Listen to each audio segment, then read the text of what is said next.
Emily I don't think it's likely that the committee will reach a level of confidence by the time of the March meeting to identify March as the time to do that, but that's to be seen. That's next. You're watching Bloomberg Surveillance live from New York. This is Bloomberg.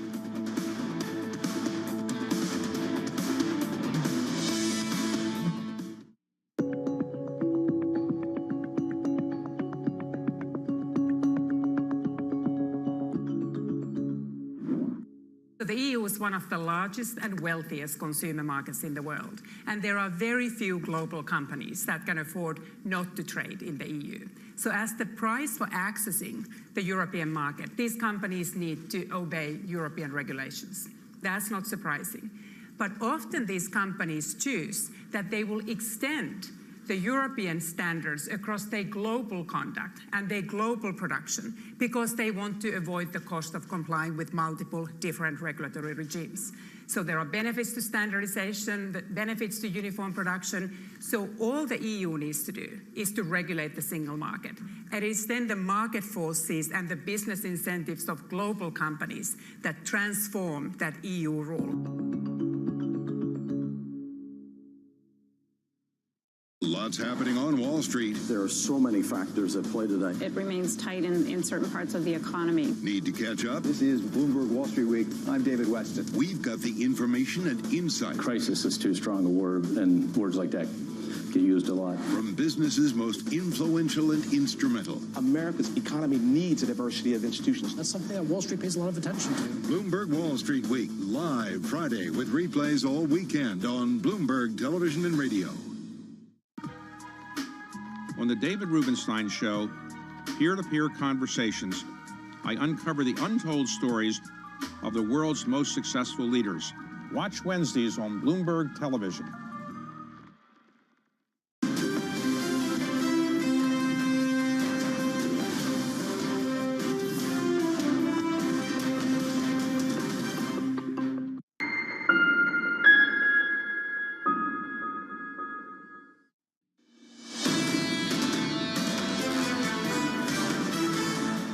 Live from New York City this Thursday morning. Good morning to you. Equity futures bouncing back from yesterday's losses on the S&P 500 at 1/3%. Under surveillance this morning, the Fed in no rush to cut. The BOE on deck. I don't think it's likely that the committee will reach a level of confidence by the time of the March meeting to identify March as the time to do that, but that's to be seen. So I wouldn't call, when you ask me about in the near term, I'm hearing that as March. I would say I don't think that's probably not the most likely case or what we would call the base case. Here's the latest this morning. Chairman Powell throwing cold water on hopes of a March rate cut. The Bank of England decision due out at the top of the hour in about 12 minutes' time. Jennifer McKeown of Capital Economics expecting the BOE to hold but signal a pivot right in this. The BOE will probably throw in the towel on the pretense that interest rates could rise and take the first steps towards cutting rates. We've penciled in the first cut for June. Jennifer, I'm pleased to say, joins us now. So, Jennifer, we had some hawks on the MPC at the Bank of England putting their hand up and saying, we need to go one more.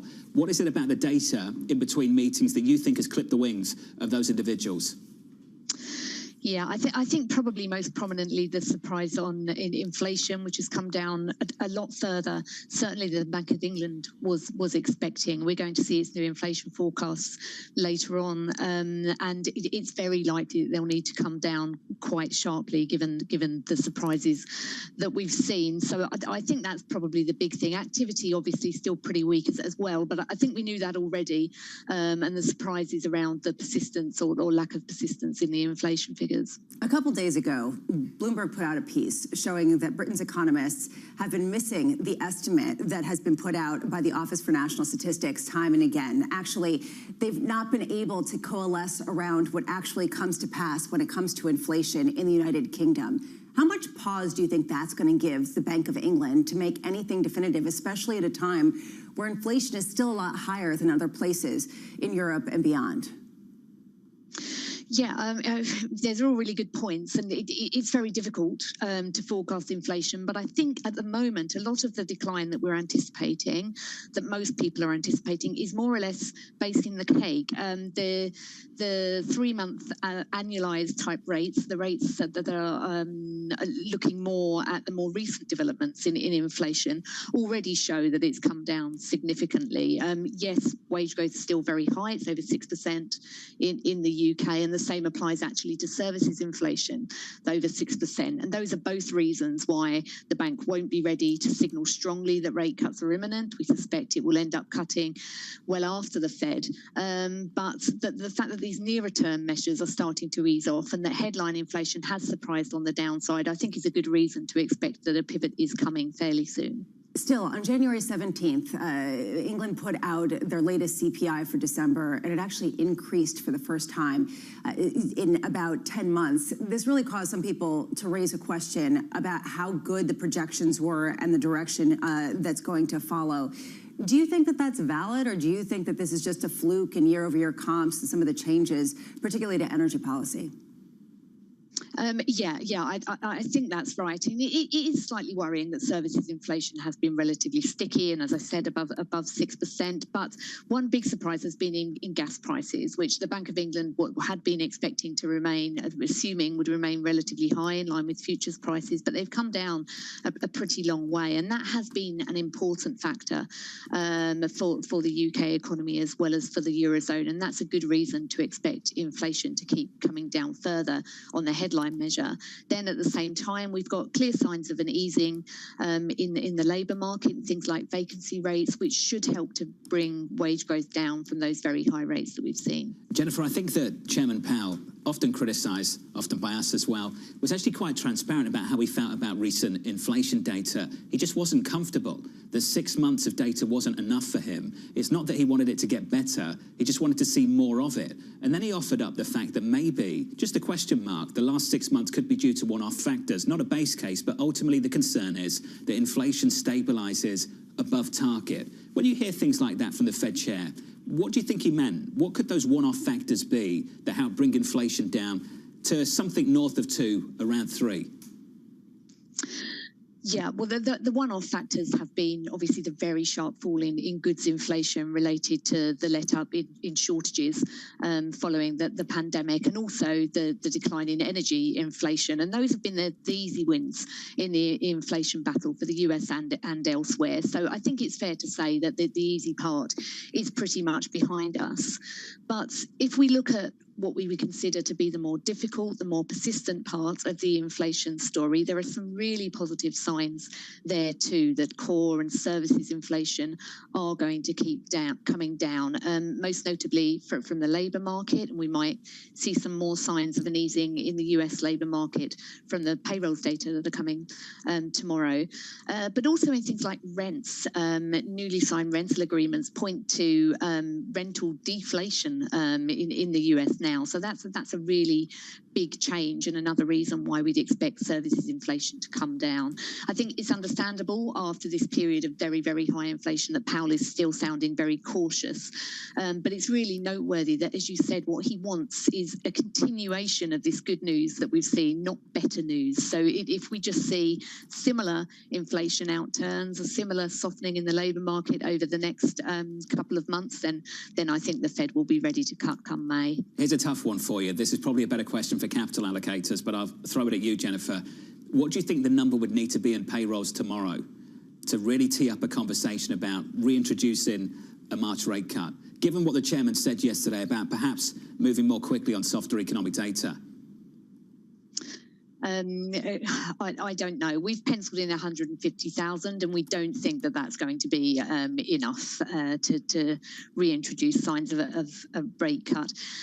Labour market indicators are somewhat lagging. It may be that it's more in the inflation figures themselves that you would expect to see renewed talk of a rate cut, or perhaps moreover in activity. I think one thing that Powell and the Fed really have going for them is that they can hold off, they can wait wait and see, because as we know, activity's still been holding up really well in the US. Now, in the ECB's situation, things are a bit more difficult because you've got evidence that inflation is coming down at the same time, an economy virtually in recession. It makes it very difficult to argue that it's time to sit and wait. Whereas for the Fed, for the time being, with activity still resilient, it makes sense to err on the side of caution. So I think if we were to see things like retail sales data start to come off very sharply, then that might be what would prompt more talk of a March cut. It's a point well made. Jennifer, thank you. Jennifer McKeown there of Capital Economics. Bramo, unfair of me to ask in many ways, but ultimately isn't that the question we're asking tomorrow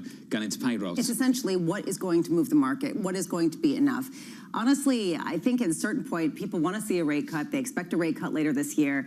Is it going to move the market that much? I don't know. What I'm interested with the Bank of England, do they have to come out and say something about the Red Sea? If you look at what S&P CPM had to say about the managing index, the Federation of British Industry, manufacturing sector in England is suffering because of what they're saying is longer delays out of what's happening in the Red Sea and the Gulf of Aden. It's a brilliant question for the next hour. Coming up in the next hour, Sri Kochagovindan of Aberdeen, Bruce Van Saun of Citizens Financial, Chris Marinock of Jenny Montgomery Scott, and Mandeep Singh of Bloomberg Intelligence, live from New York City. Equities are positive. This is Bloomberg.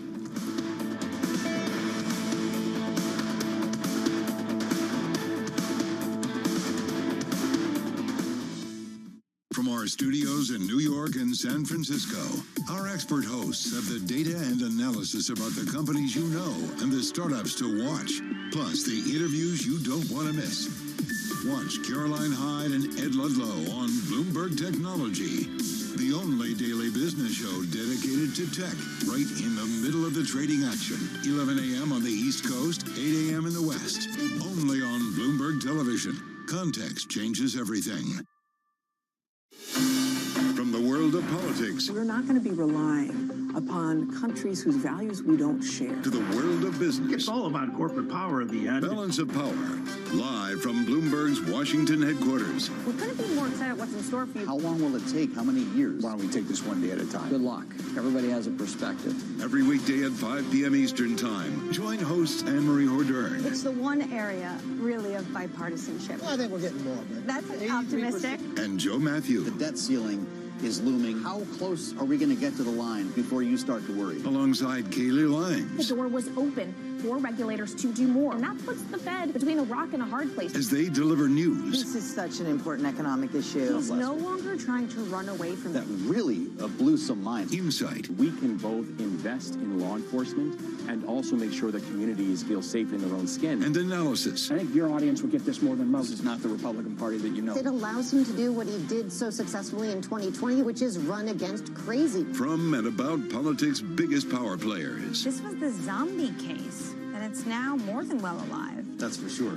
With two more potentially to come. I'm willing to have this battle. It is vitally important. This is the intersection of Washington and Wall Street. Bringing people directly to the decision makers that impact your investments and your life. Balance of Power, every weekday at 5 p.m. Eastern, only on Bloomberg, your global business authority.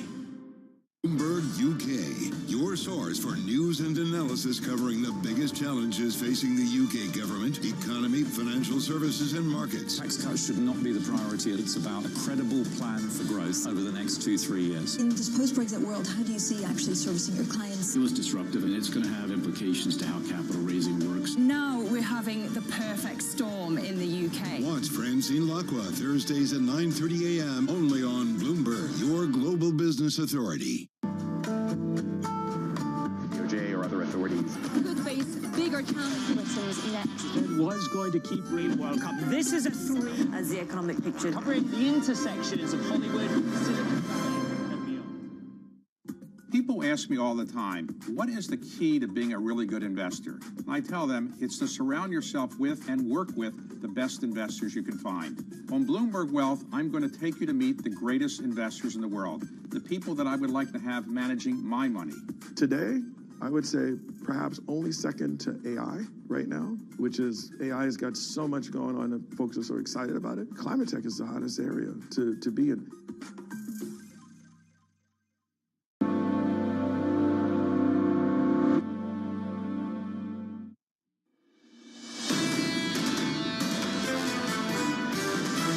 What do we want to to see. We want to see more good data. I don't think it's likely that the committee will reach a level of confidence by the time of the March meeting. I think that's the story. Is it May? Is it June? It's not March. It's pushing back because they don't want to rush into a cutting cycle. If the economy wasn't as strong as it was, the Fed would be much more inclined to cut rates. Markets really want to take off and put a lot more cuts in than the Fed is really willing to do. Jay Powell thinks the runway for a soft landing's in sight, but right now that's a forecast. This is Bloomberg Surveillance with Jonathan Ferro, Lisa Abramowitz, and Anne-Marie Hordern.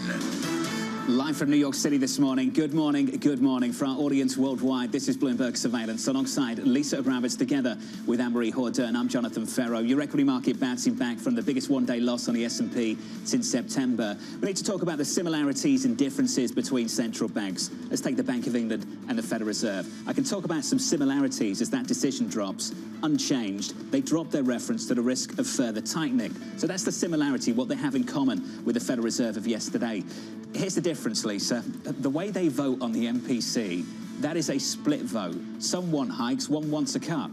And this comes at a time where they're having it very much out in the open. And I would also say another difference here is the economic backdrop. Very different when you have inflation materially higher than where it is in the U.S. and, frankly, growth not as rosy as it is in America. Just to go through that vote again, 2 voted for higher rates, 1 voted for a cut. That is certainly not how things are going at the Federal Reserve. But I'll say this about Chairman Powell, and you said it too.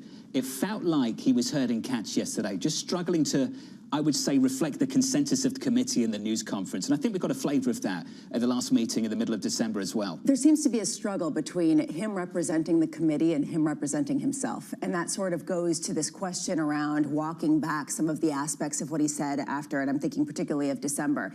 The Bank of England is unique, not only because of split votes, but also because it is a very different economic backdrop. On one hand, yes, there's just inflation. On the other hand, growth, I think, is the second worst behind Germany in terms of the developed market economies, the largest. So it's not as clear cut maybe as it is in the United States. Anne-Marie, who does this sound like? Governor Bailey, evidence needed before we can cut interest rates. Well, it sounds like Jay Powell, and also sounds like Christine Lagarde in some ways. All of these central bankers say they want to see more data.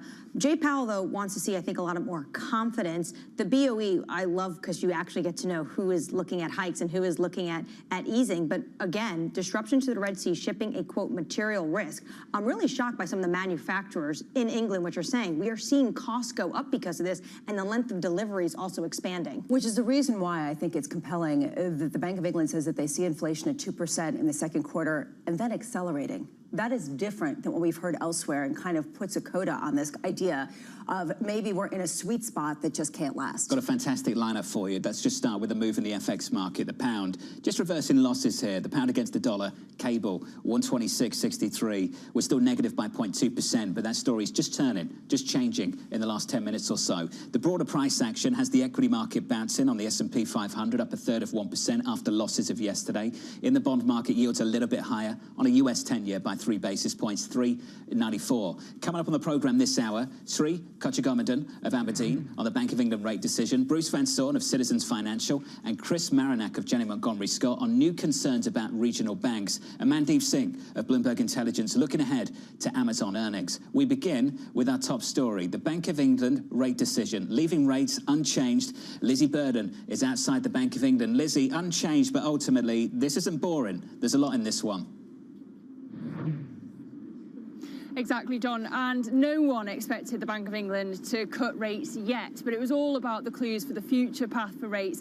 And there are mixed signals here. In the vote split, as you say, there's one fewer hawk in their number today, 2 voting to hike, but now we have Swati Dhingra voting to cut. And if you look back through the history of the Monetary Policy Committee since its inception in 1997, if you look at the times when they've changed direction in bank rate, it's usually 2 meetings after they go in the other, 1 votes to go in the other direction, that the majority follows. But that's harder when you've got 2 still voting to hike.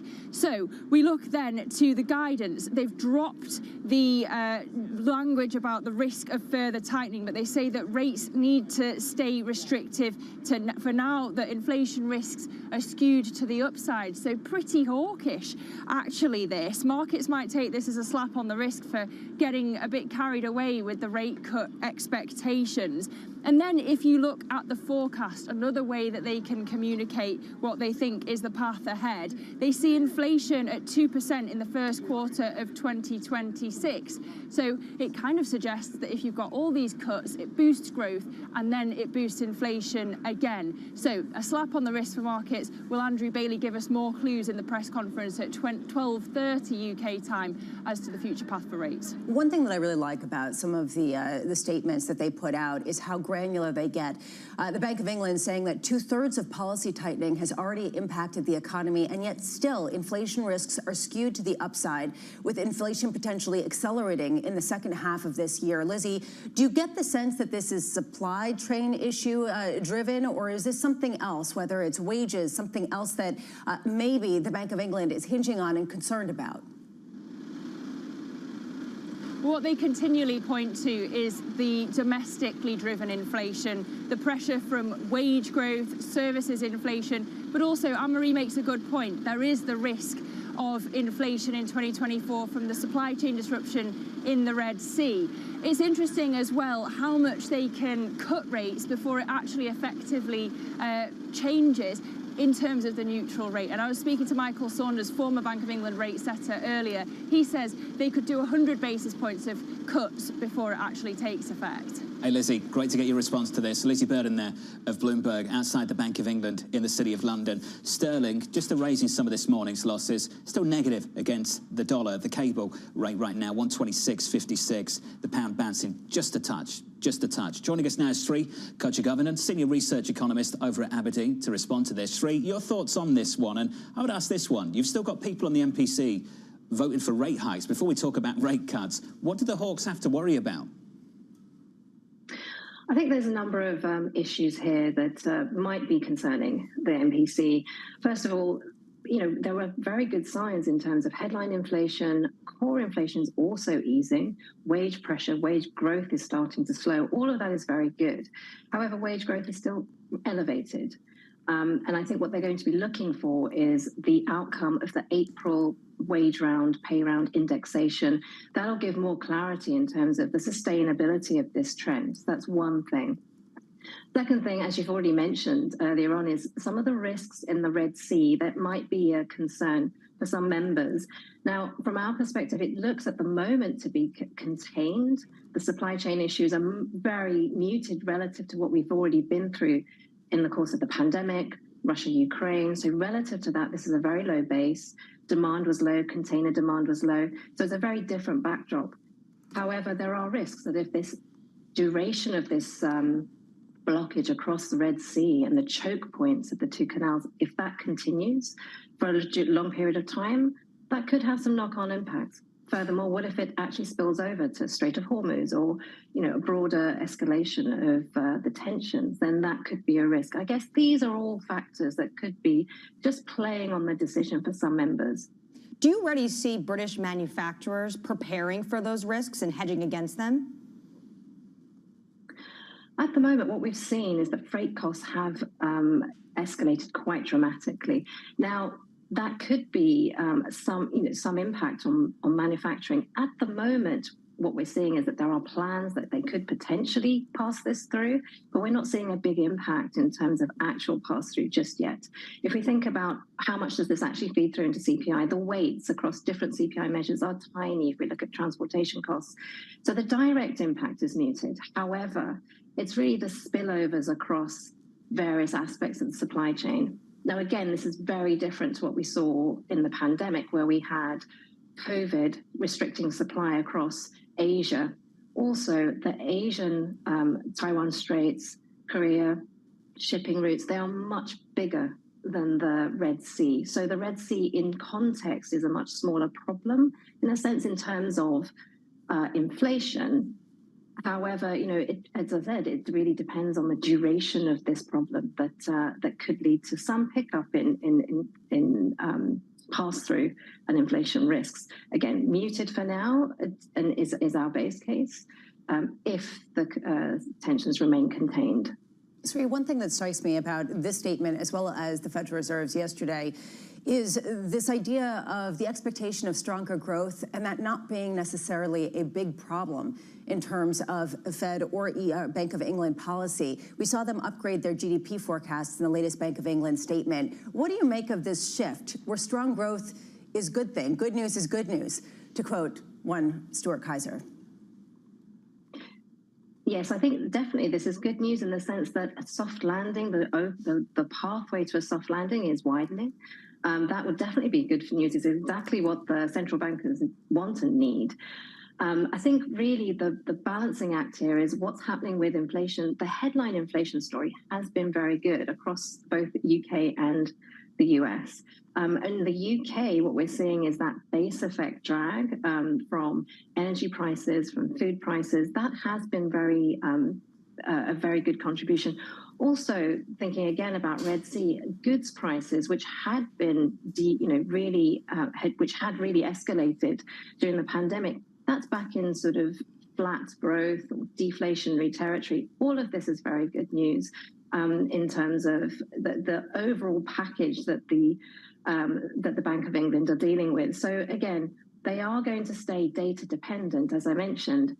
We're not out of the woods here. So an upgrade in growth is all very good, but really it's that wage story that has been the sticking issue for the UK, and that's something they will continue to really monitor closely. So again, April is quite key.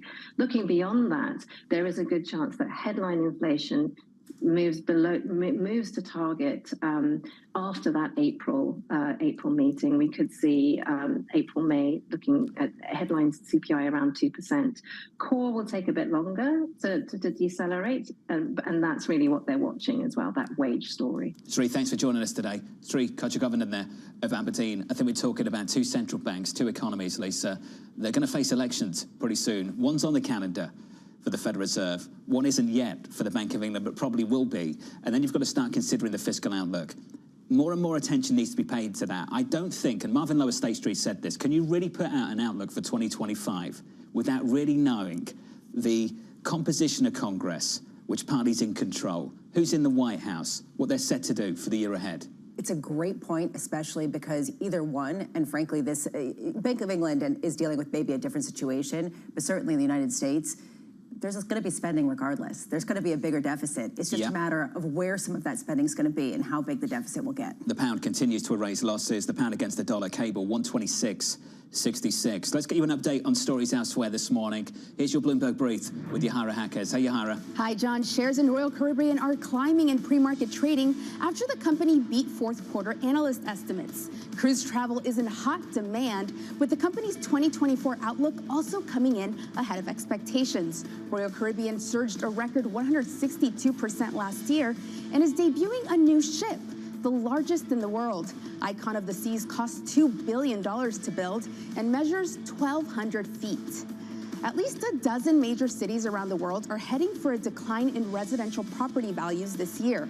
Hong Kong is expected to show the steepest drop, with prime residential prices likely to fall more than 10% amid high interest rates and political uncertainty. New York and San Francisco are facing similar headwinds, with both cities impacted by remote work and low return to office rates. And Formula One has rejected Andretti's bid to join the racing league in 2025, saying an 11th team would, quote, not provide value to the championship.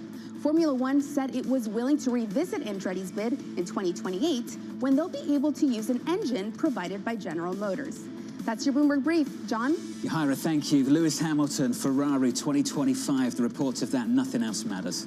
And still no one around this table is interested. Up next on this program, real estate risks hitting bank stocks. This appears to be not a capital issue per se, but really an issue of loan quality. No one around the table? No one. I'm interested Ferrari, in the trip Hamilton. to Italy. I made it very clear. Okay. I find it fascinating, the mechanics of it. Good. The conversation on bank stocks up next, not Formula One. Live from New York, this is Bloomberg.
Business Week Radio. Live weekday afternoons at 3 p.m. Eastern. We got a little bit of talking. Come on, are you guys ready? Harnessing the power of Bloomberg Business Week, Carol Masser and Tim Stanovic bring you the latest news from the worlds of business, technology, politics, and more. How does the Fed play into this and what the Fed does potentially? This is so exhausting and this is so all-encompassing. Listen on Bloomberg Radio and streaming on YouTube and Bloomberg Originals.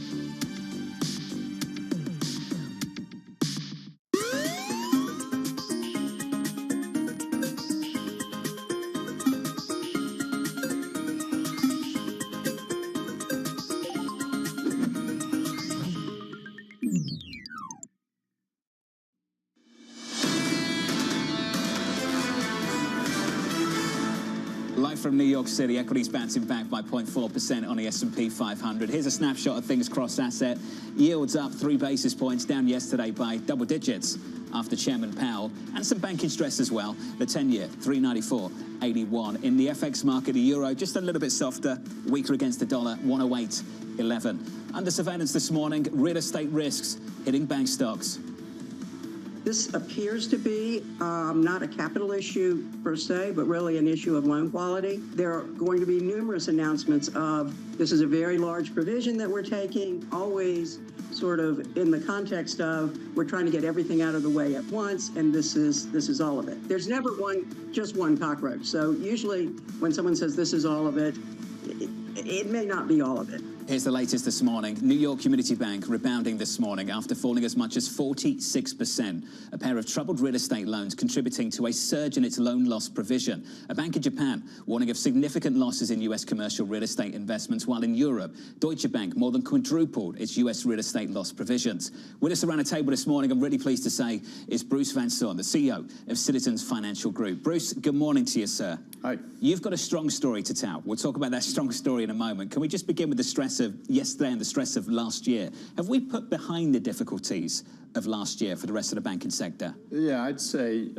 for the most part, everything's in the rearview mirror now. So there were a few idiosyncratic bank failures that related to the business model and how fast those banks grew, and then the stress caused by the Fed raising rates very quickly. And so I think as the year went on, people could differentiate between the traditional regional banks and how well they've managed and been able to handle their interest rate risk.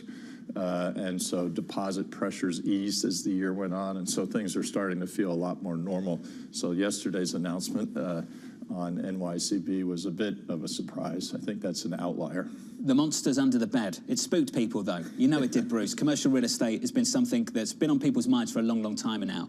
Do you think we have realised the unrealised losses there yet?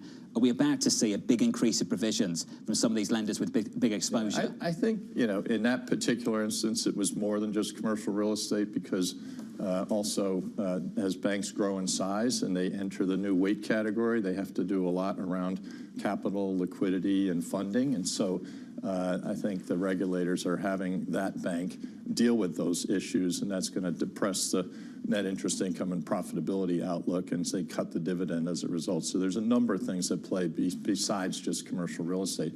From my standpoint, our commercial real estate book looks pretty good. The one area we're focused mainly on is the office sector, and given the slower return to office trends, et cetera, combined with the higher interest rates, it's put a squeeze on that sector. But that's been relatively predictable and manageable for us. We have a certain number of loans that are coming due every quarter.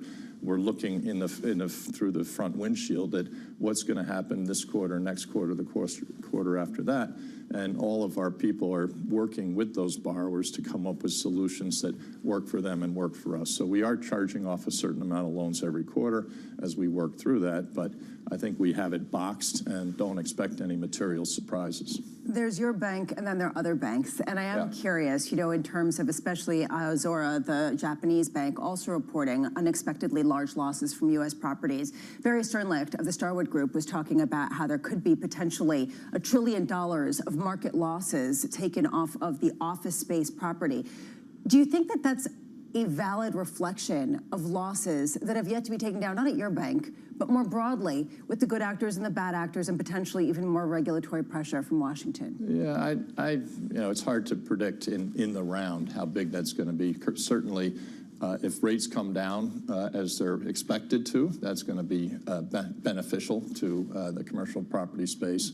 And then if return to office picks up, which we're starting to see signs that that's happening, that could also be beneficial. So, real estate is very localized. So each building has its own story. It has its own rent rolls. I think what we've tried to do is stay very diversified and stay more in the suburbs and in the central business districts, stay more at the A-class and B-class buildings and away from C-class buildings. So there's certainly going to be some pain based on location and the dynamics around the building and whether it's a C space. And so there'll be some losses. But I think for the super regional space that we operate in, I think all those will be manageable. I think we'll be able to deal with those reasonably well. I wanted to ask about the geography. Is this idiosyncratic to New York? We've seen everyone, or a lot of places, move. People are going to Nashville, Miami, Denver. Or do you think potentially there could be ripples across the United States? Yeah, I think some of the bigger markets like New York and San Francisco and Chicago probably have the biggest pain factor right now. But we're also seeing some early trends that leasing is starting to pick up, and the city feels better. It feels more vibrant. So I wouldn't write off New York City. You've been on the front foot expanding in New York City. Talk to us about that expansion. What are the plans for the New York metro area? Well, I guess since our IPO almost 10 years ago, we had this dream, I guess it would be, that we would be able to attack the New York market in some way, because we were big in New England and in Mid-Atlantic, but we kind of had this hole in the donut, if you will, which was New York City. HSBC decided they wanted to exit their East Coast retail, and that was a big presence in New York. And then Investors Bank we didn't think HSBC by itself was enough, so we went out, called the so-called 1-2 punch, and bought Investors shortly after we closed on HSBC. And that gave us 200 branches in the New York metro area, about 1 million new customers, top 10 deposit market share. And that's gone phenomenally well. I'd have to say, in terms of account growth, customer growth, deposit growth, we're shooting the lights out there. Hopefully, if you live here in New York, you get to see our nice bright green signage. I see it.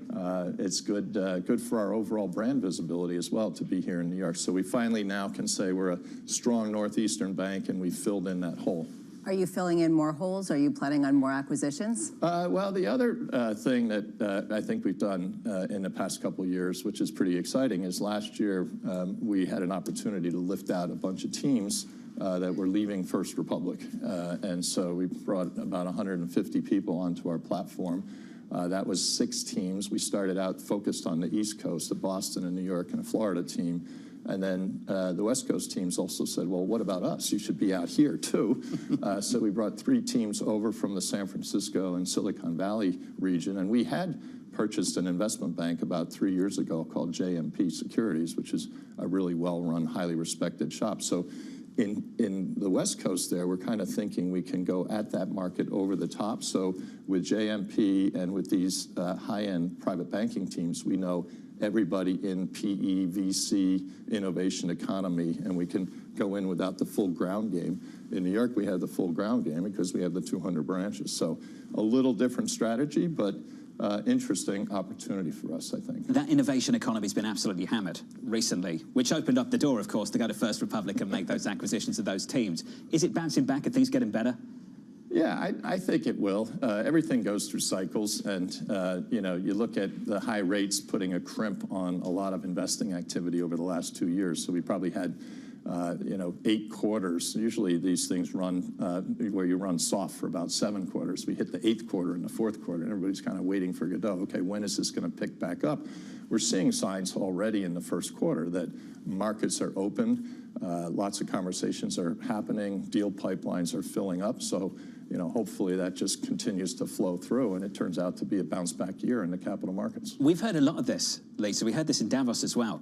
The banking business bouncing back, coming out of recession, 24 into 25, 26. No, but it feels like there's a lot of pent-up demand. I mean, how many PE investments haven't had their exits for a long time? I keep hearing about that again and again. So, the question is just whether the market will cooperate. Bruce, you're going to stick with us, I'm pleased to say. Bruce Van Saun there of Citizens Financial. If you are just joining us, your equity market on the S&P 500 is slightly positive by 0.4% after yesterday's losses. Coming up shortly, Mandeep Singh of Bloomberg Intelligence previewing mega-cap tech earnings due out after the closing bell. We'll hear from Amazon, Apple, and Meta. All of that and more from New York. This is Bloomberg.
Sports and money.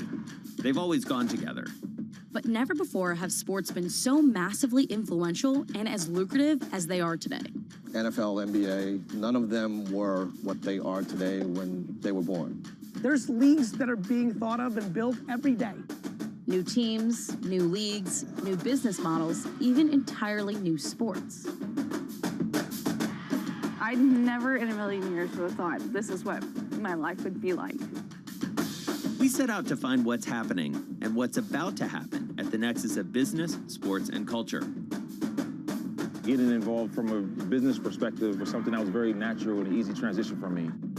From the pickleball courts of Arizona, to the kabaddi tournaments in India, to the cornhole boards at your local tailgate. This is what's next in sports.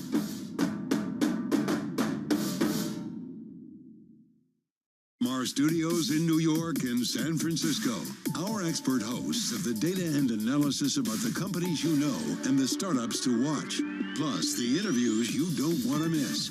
Watch Caroline Hyde and Ed Ludlow on Bloomberg Technology, the only daily business show dedicated to tech, right in the middle of the trading action. 12 p.m. on the East Coast, 9 a.m. in the West, only on Bloomberg Television, your global business authority.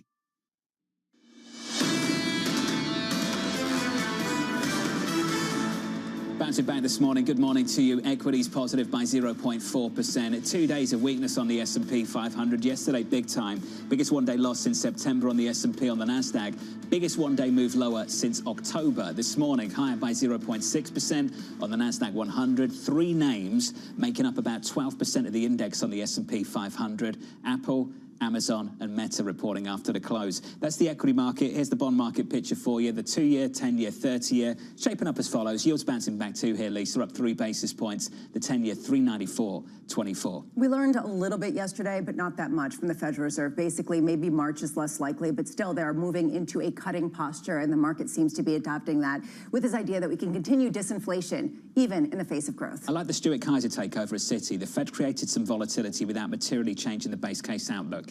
Isn't that the truth of the last 24 hours or so? You could basically say that they didn't give us anything conclusive that we didn't already know, but they pushed back a little bit just on the edges of market pricing, which is probably beneficial to their ultimate goal. I'll throw in Peter Cheer as well of Academy Securities. I was just going through the reaction yesterday on the south side. While the punch bowl wasn't completely taken away, it was put out of reach. I think it would take the markets a day or two to accept that. We're accepting it this morning. Stocks are positive, yields a little bit higher. I'll finish on foreign exchange for you. The euro looks a little something like this against the dollar.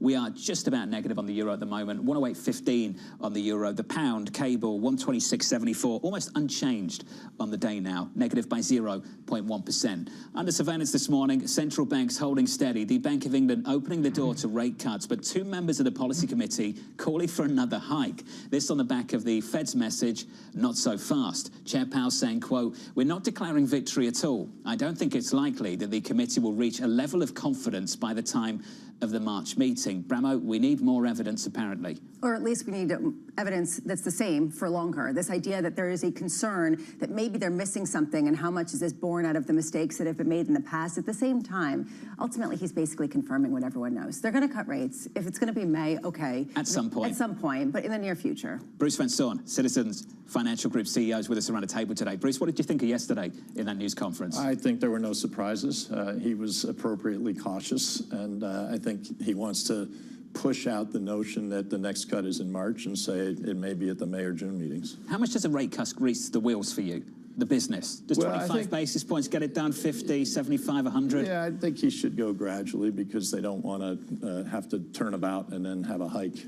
So I think they'll put their toe in the water and start with 25 and do a series of 25s. Lisa, I asked this question because we always talk about March, the importance of going early, but ultimately, does it move the dial to go 25? Then 50. Anyone who's trying to plan a business model says no. I like that you rattle it off like auction numbers. 25, 50, 75, 100. What gets it done? How are we doing? Just trying to see what the bid is with Bruce. That's all. Exactly. Where are you going? Where do you bid? But you know, this is the thing. It's ultimately how many cuts they're going to price and they're going to get done, not necessarily if they're going to start in March or if they're going to start in May. Some news out of Washington. Let's turn to that. The House passing a $78 billion bill that could hand President Biden an election year political victory. The bill provides child tax credits for families and restores expired tax breaks for businesses, allowing them to quickly recoup R&D costs. The bill now heads for vote in the Senate, where Mike Crapo said Republicans could offer hundreds of amendments. So, AMH, help us with this one. This one is happening or it's not happening? Well, it looks like it's on the path to potentially happen. I was struck by the vote count, 357 to 70.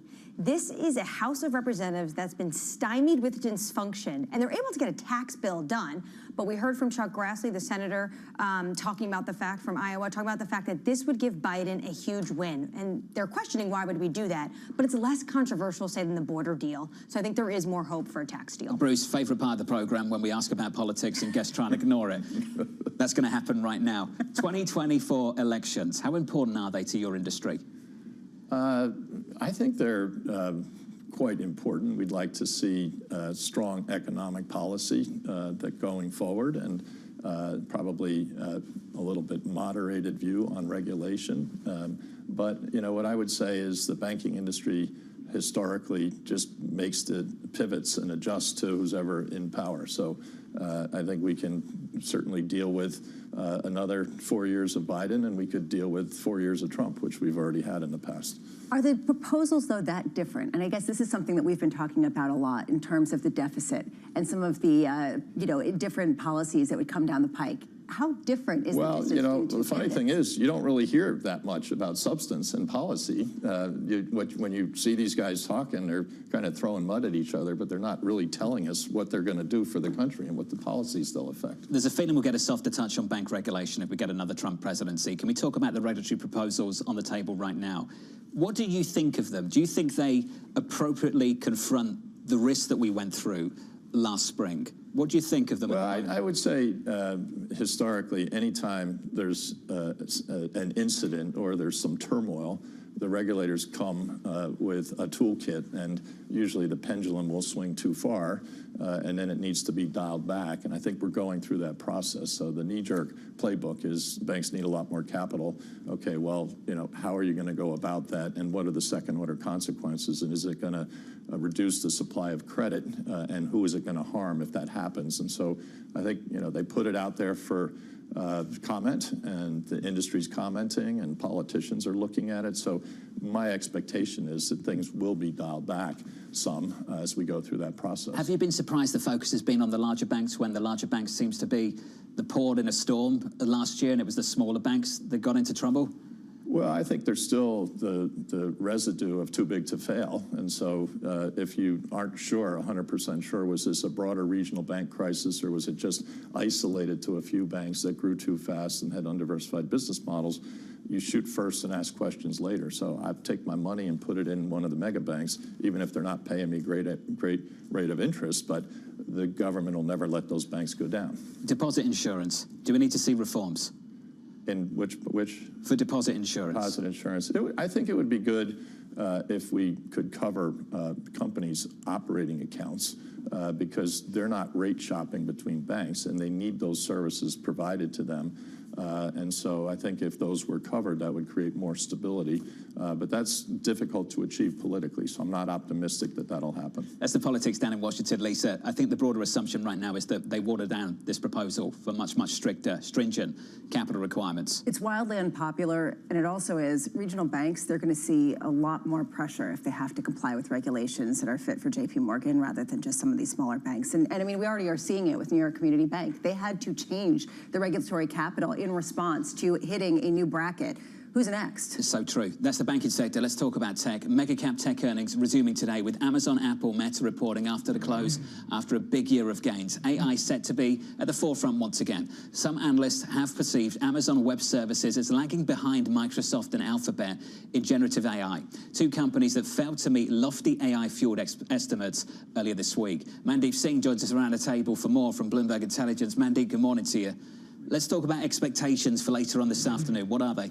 Well, so in the case of Amazon, clearly all eyes are on the AWS growth number, which is decelerated sharply if you compare it to Microsoft Azure at 30%. We are comparing it to 12 to 13% growth for AWS.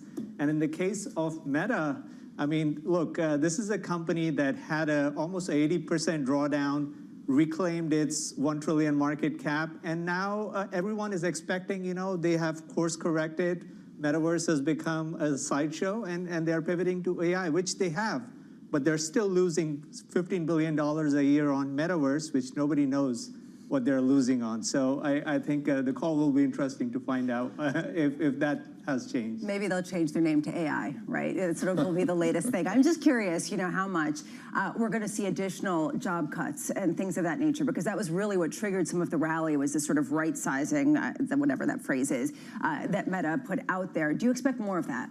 Well, so they did pretty big round of layoffs last year, and my sense is they're done with the cost structure optimization. Now the focus is on top line, and look, they are expected to grow 21% this quarter, so that's very healthy. When you compare it to others like Snap and Pinterest, they're still growing mid to high single digit at best, and that is where there's a disconnect. Online advertising is a very cyclical industry.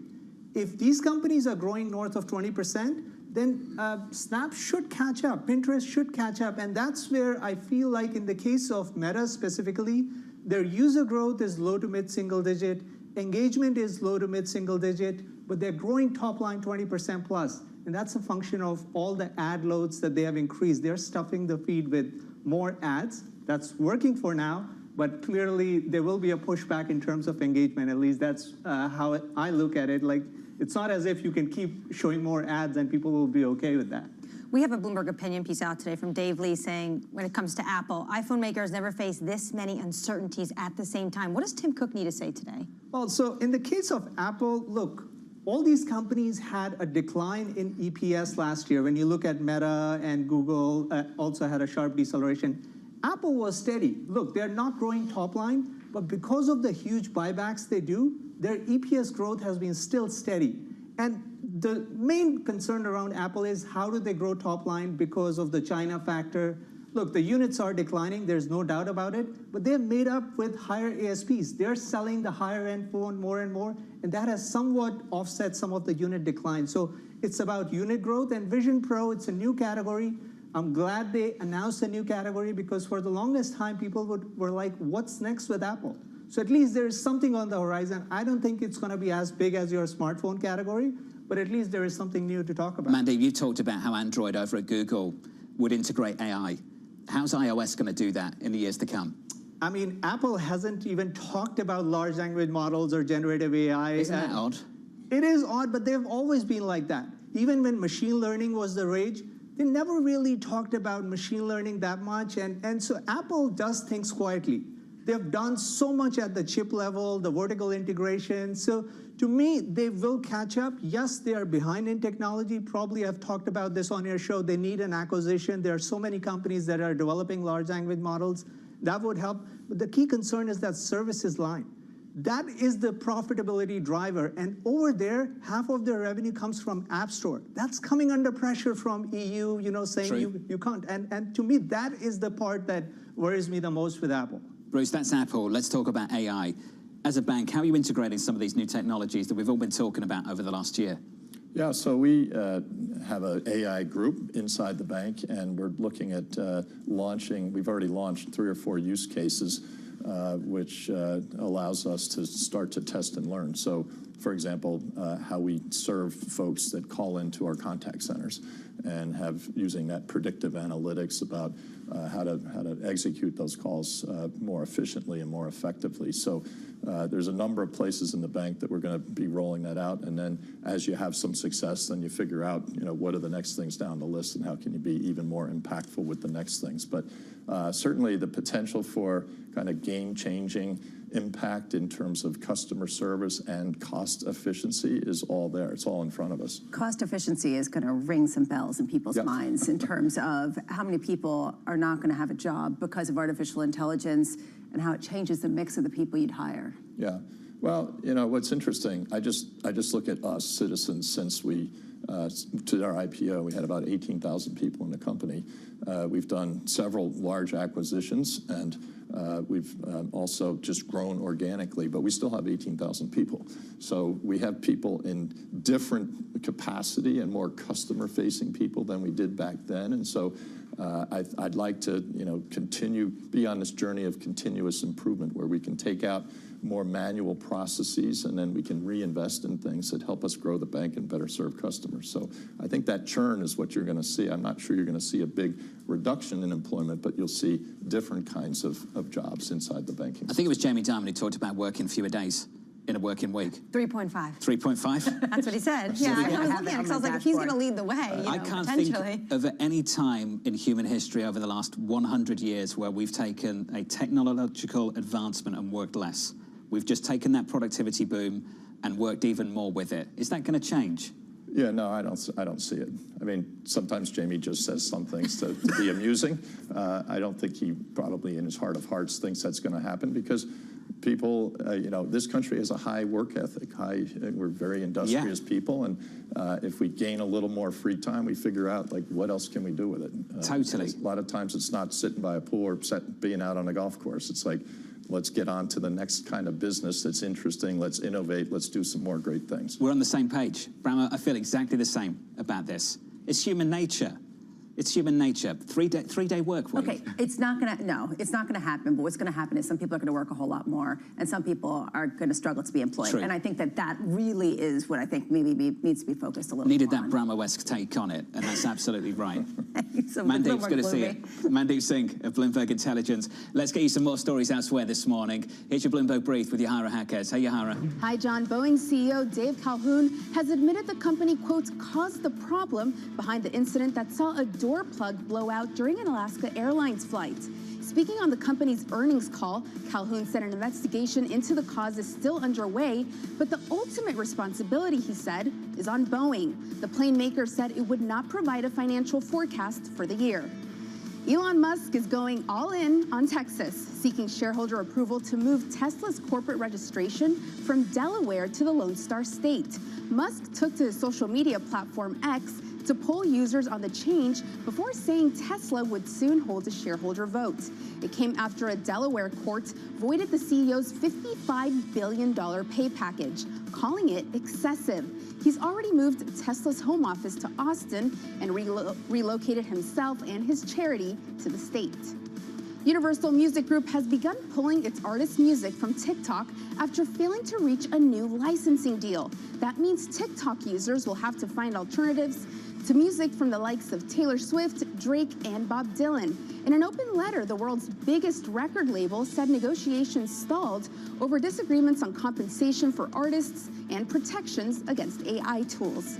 That's your Bloomberg Brief. John? Yahara, thank you. Up next on the program, regional bank stocks under pressure. I do think that overall regional banks are going to be weak in the months ahead on the back of this news. That's coming up next, live from New York City. This is Bloomberg TV.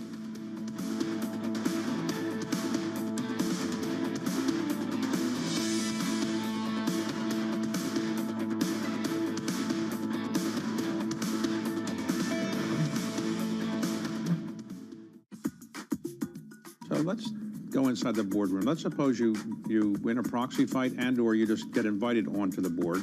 You go to your first board meeting and you're the person who's saying you can fix this company, and all of the others on the board of directors are saying, well, we're doing pretty well.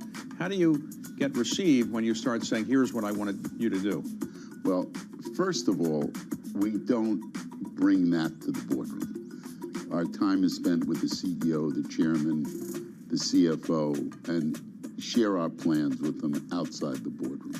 We try never to solve an issue in a boardroom. Okay, it's always best done the day before, the week before, outside that room. We wouldn't be there if they really were doing well. So it's really hard for them to straight face and tell us we're doing well. And we present it with a plan. A lot's happening on Wall Street. There are so many factors at play today. It remains tight in certain parts of the economy. Need to catch up? This is Bloomberg Wall Street Week. I'm David Weston. We've got the information and insight. Crisis is too strong a word, and words like that get used a lot. From businesses most influential and instrumental. America's economy needs a diversity of institutions. That's something that Wall Street pays a lot of attention to. Bloomberg Wall Street Week, live Friday with replays all weekend on Bloomberg Television and Radio. This June, in honor of Pride Month and Juneteenth, Bloomberg brings you a special equality series every Thursday in June at 1 p.m. Eastern. Bloomberg Equality, celebrating inclusion this Pride Month.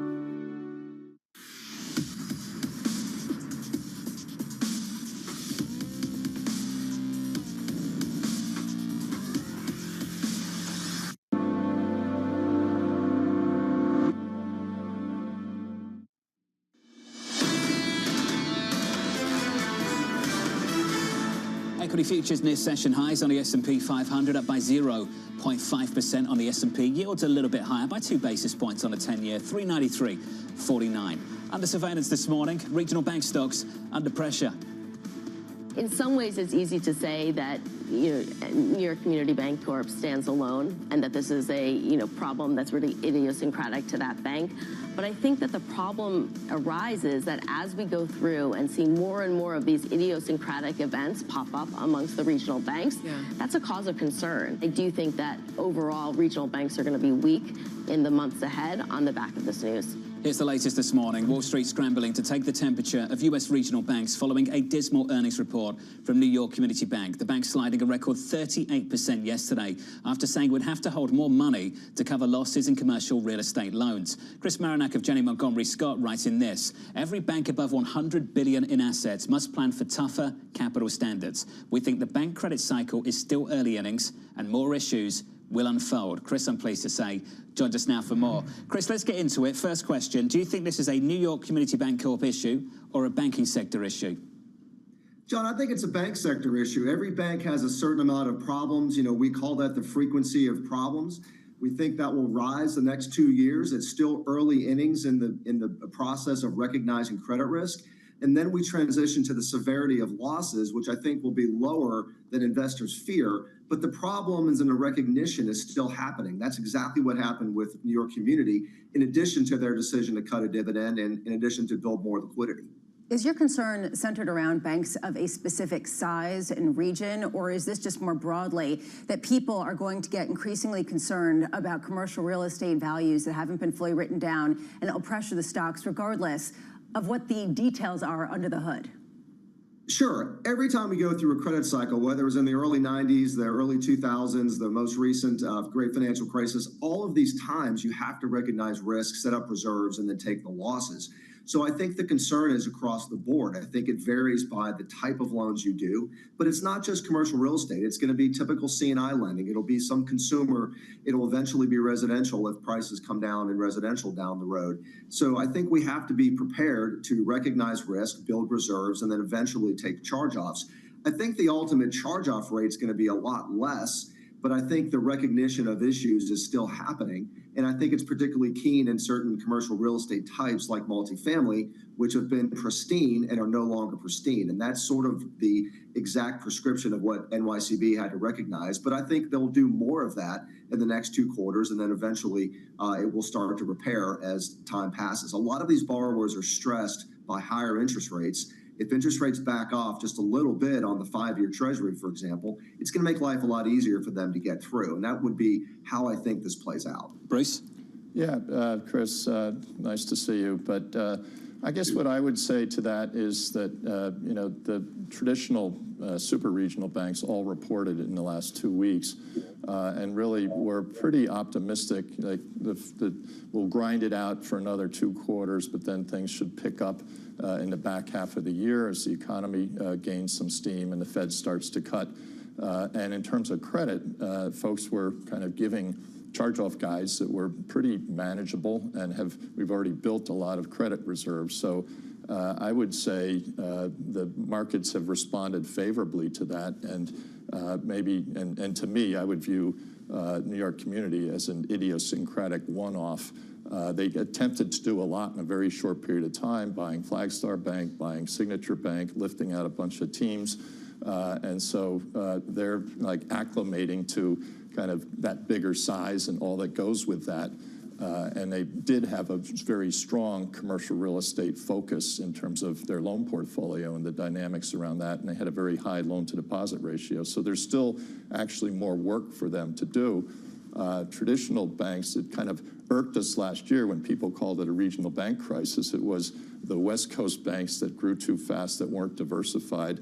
That's where the problem lied. And then it's guilt by association. Well, you're kind of, if you have a similar asset size, you must have the same problems. From where I sit, we don't have anything like the same problems. And I think you'll see that 24 will be a year that gains steam as the year goes on. And we're setting ourselves up for a really strong 25, 26, and 27. So, Bruce, I agree with your points completely from the standpoint of low charge-offs, and I think the particular issues that set up with SVB and First Republic and Signature last year. The only point I would kind of contrary is that as 10Ks are filed in 3 or 4 weeks, I think we're going to see the criticized assets do go up from September to December. And that's really more of loans that used to be pristine that are now on watch list or a few downgrades to substandard. It doesn't necessarily change the charge-off guidance. And I think your point's really well taken. Charge-offs are still low and expected to be low. Even the largest banks with big consumer books are going to have 45 basis points of losses this year. And that pales to the 150 to 200 points that they wrote off in 2009, 10, and 11 when you had these extremely high loss rates. And I don't see that happening at all. But I think it's the recognition that pass-rated loans become non-pass, i.e. criticized, and that's where the reserve building still has to happen. Obviously, in New York Community's case, they had to catch up from used to be 40 basis points pre-signature to now being 80 and then now 125, and that brings them back to peer. And because they're graduating to $100 billion today, they have to be at peer. That was the primary change that the reserve was related. But the liquidity piece is still ongoing. Yeah. My concern is the Fed's liquidity stuff is going to continue to throw curveballs at the industry. Hey, Chris, great to catch up. Chris Marinac there of Janney Montgomery Scott. Got about a minute left, Bruce. Your final thoughts on that? Well, the one thing I would I agree again with some of that perspective, but we made a point in the fourth quarter earnings call to say we've started to see criticized assets stabilize. So I actually think that we're starting to feel more positive that we've identified where the issues are, and they're not continuing to grow as we go through 2024. Interesting. Bruce, it's good to see you. Thanks for being with us. We've got to do this again. Bruce Van Saun of Citizens Financial, just sort of flipping the table, Bramo, and taking on the analyst. I love Instead of it. the analyst taking on the bank. It's perfect. It's got actually time for really, that as well. Yeah, that's I think we're very valuable. We should do it again. Got to work it out, haven't we? This is a big, big issue we've been talking about now for about 12 months. Yeah.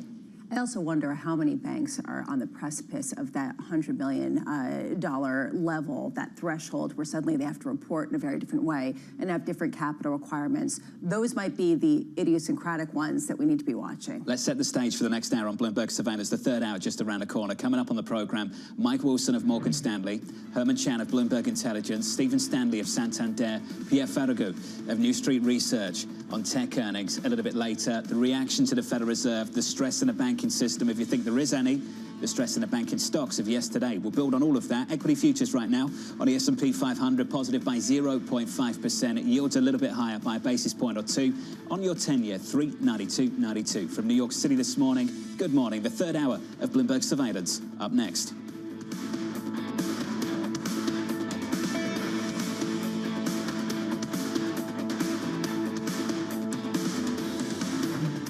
Keeping the faith in billionaire Warren Buffett. The legendary investor turns 93 this August.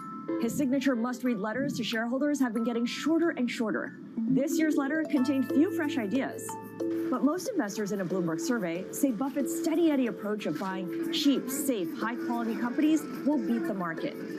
They expect returns in his investment company, Berkshire Hathaway, to outperform the S&P 500 over the next 5 years, adding to an incredible run in which Berkshire shares have returned more than 3,000,000% in the almost 6 decades Buffett has led the firm. Investors are also willing to pay up for Berkshire, which owns everything from the railroad BNSF and car insurer Geico to See's Candies and Coca-Cola. About 1/5 quantify the Buffett premium at more than 10% of Berkshire's stock price.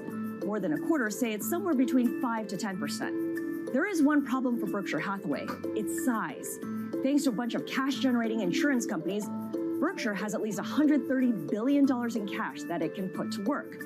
But it needs big acquisitions to move the needle. Buffett calls it hunting for elephants. And we know Buffett hates overpaying. So that means sitting tight, patiently waiting for the right moment to pounce on the right company, which might be a drag on performance for now, but as Buffett fans know, usually works out in the long run.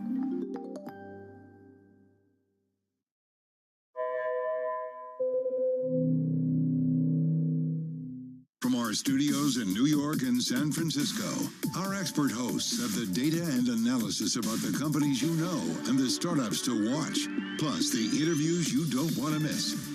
Watch Caroline Hyde and Ed Ludlow on Bloomberg Technology, the only daily business show dedicated to tech, right in the middle of the trading action. 11 a.m. on the East Coast, 8 a.m. in the West, only on Bloomberg Television.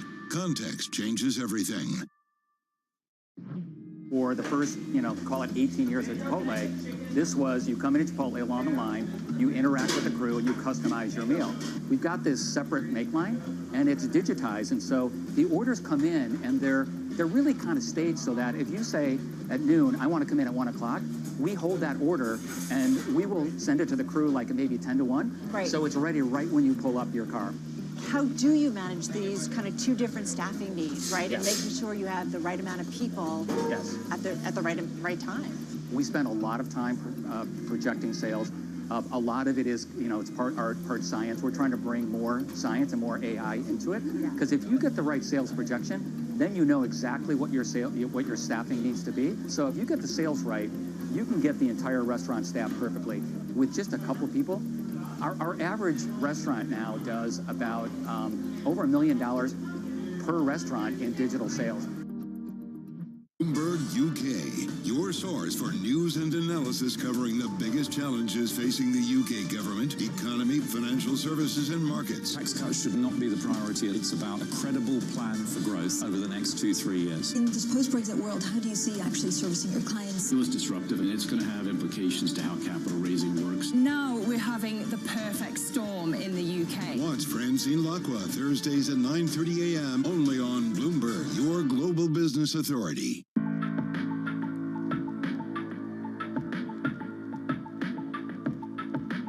This is Bloomberg.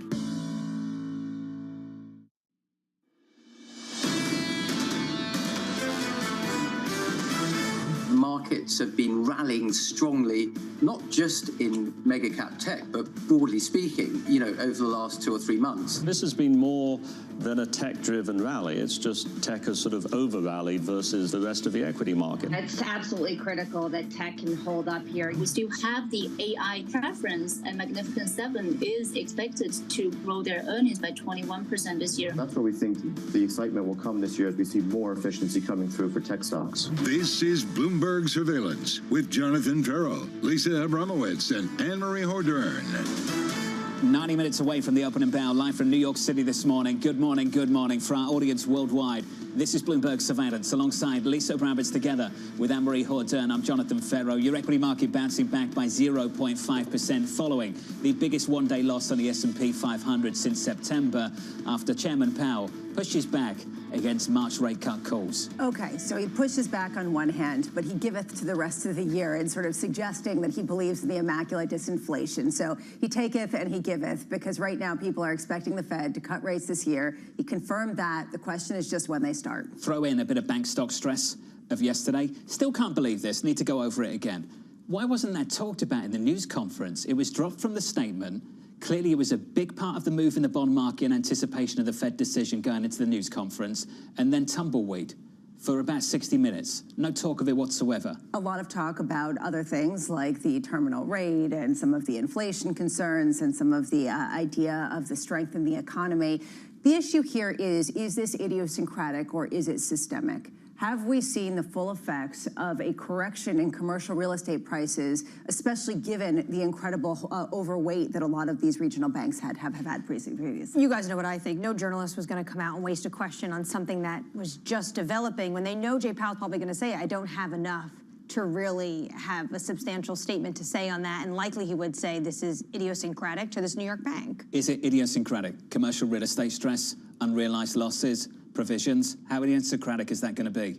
It's idiosyncratic in the sense that each loan has its own issue, but the fact that you've got, Barry Sternlicht coming out and talking about $1 trillion of market valuation losses on some of the office space real estate market that could be near $3 trillion before the pandemic raises some concerns. Who's going to be left holding the bag? If you get enough idiosyncratic issues piled on top of one another, you've just got a big issue, haven't you? I think that's called contagion. Well, right? Okay, but it might be contagion that's already priced in. I mean, it's not exactly as if the KBW regional bank stock index has been absolutely flying. I mean, it's been decimated. So how much has already been baked in at a time where arguably we could be getting people back to the work? Everyone's calling everyone back to the office. I mean, UPS saying everyone back in. I see those headlines. You know what I think? I can't believe those headlines are still out there. Like, that's still a story. People haven't gone back to work yet. That's still a thing. Get back to the office, still Jonathan Farrow. Kind of bizarre. Prescribing. I know, but this is a shifting kind of sphere where people are realizing. If you want to succeed, no, I'm not going to do that now. Equity futures on the S&P 500, just about positive by 0.4%. We are just a little bit firmer. Yields higher by a basis point or two. No one needs that, Lisa.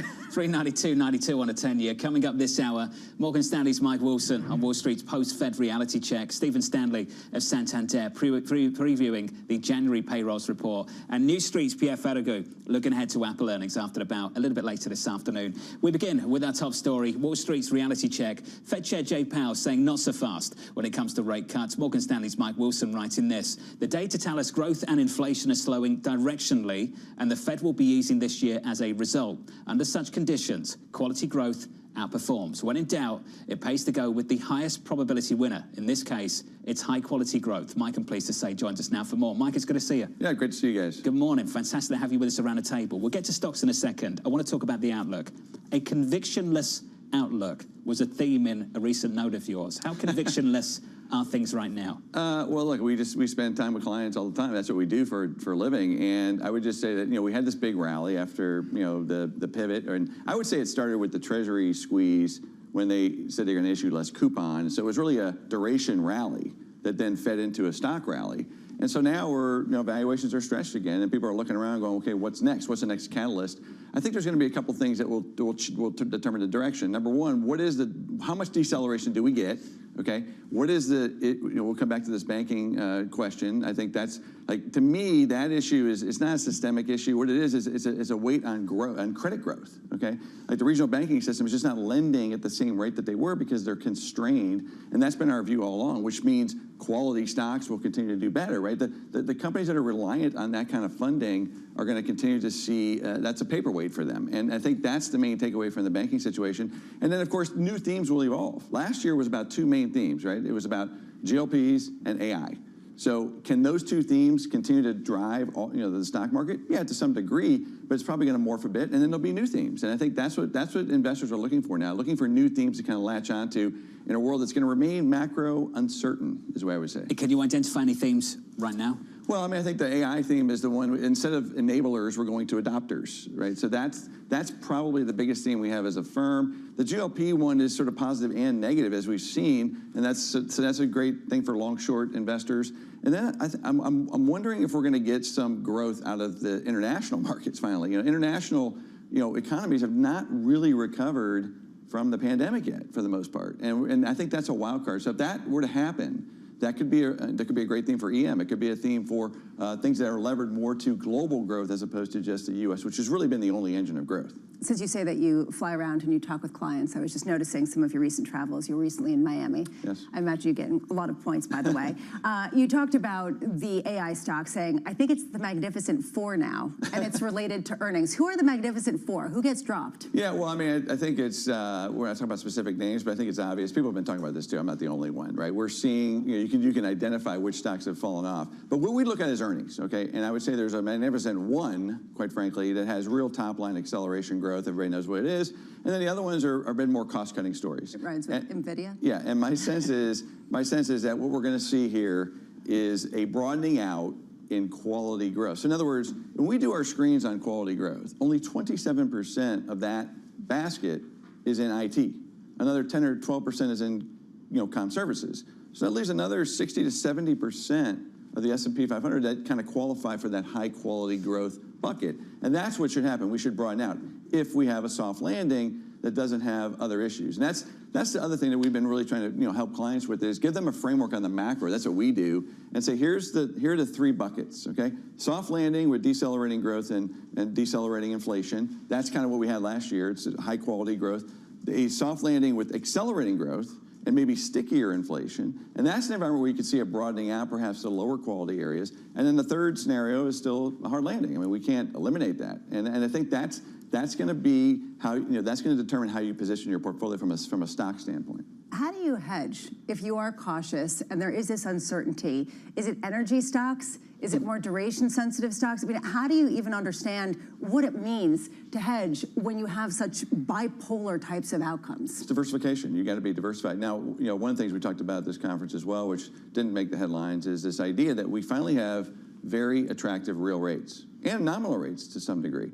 So from a portfolio construction standpoint, okay, this is the first time in 15 years where you can bonds actually provide their diversification benefit. And we saw that yesterday, right? Bonds rallied, stocks were down.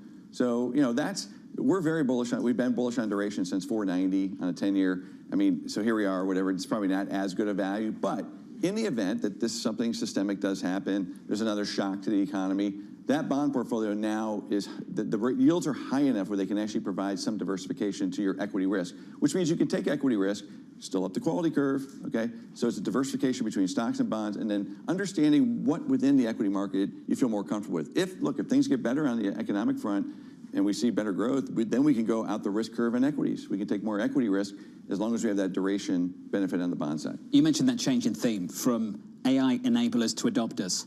Where should I be looking for adopters? What does that mean? What does that look like? Well, it looks more non-tech, right? So who are going to be the early adopters within, the adoption of AI as a cost, benefit? as well as driving new growth. Now, we've written about this already. We think it's more of a 25 story. Okay. Like the productivity story is really 25. So we're not that bullish on earnings this year relative to the street. Street's at like 244, bottoms up, we're 230. That's the typical pattern. It will probably come down to our 230. But then for next year, we have 266. That's 16% growth.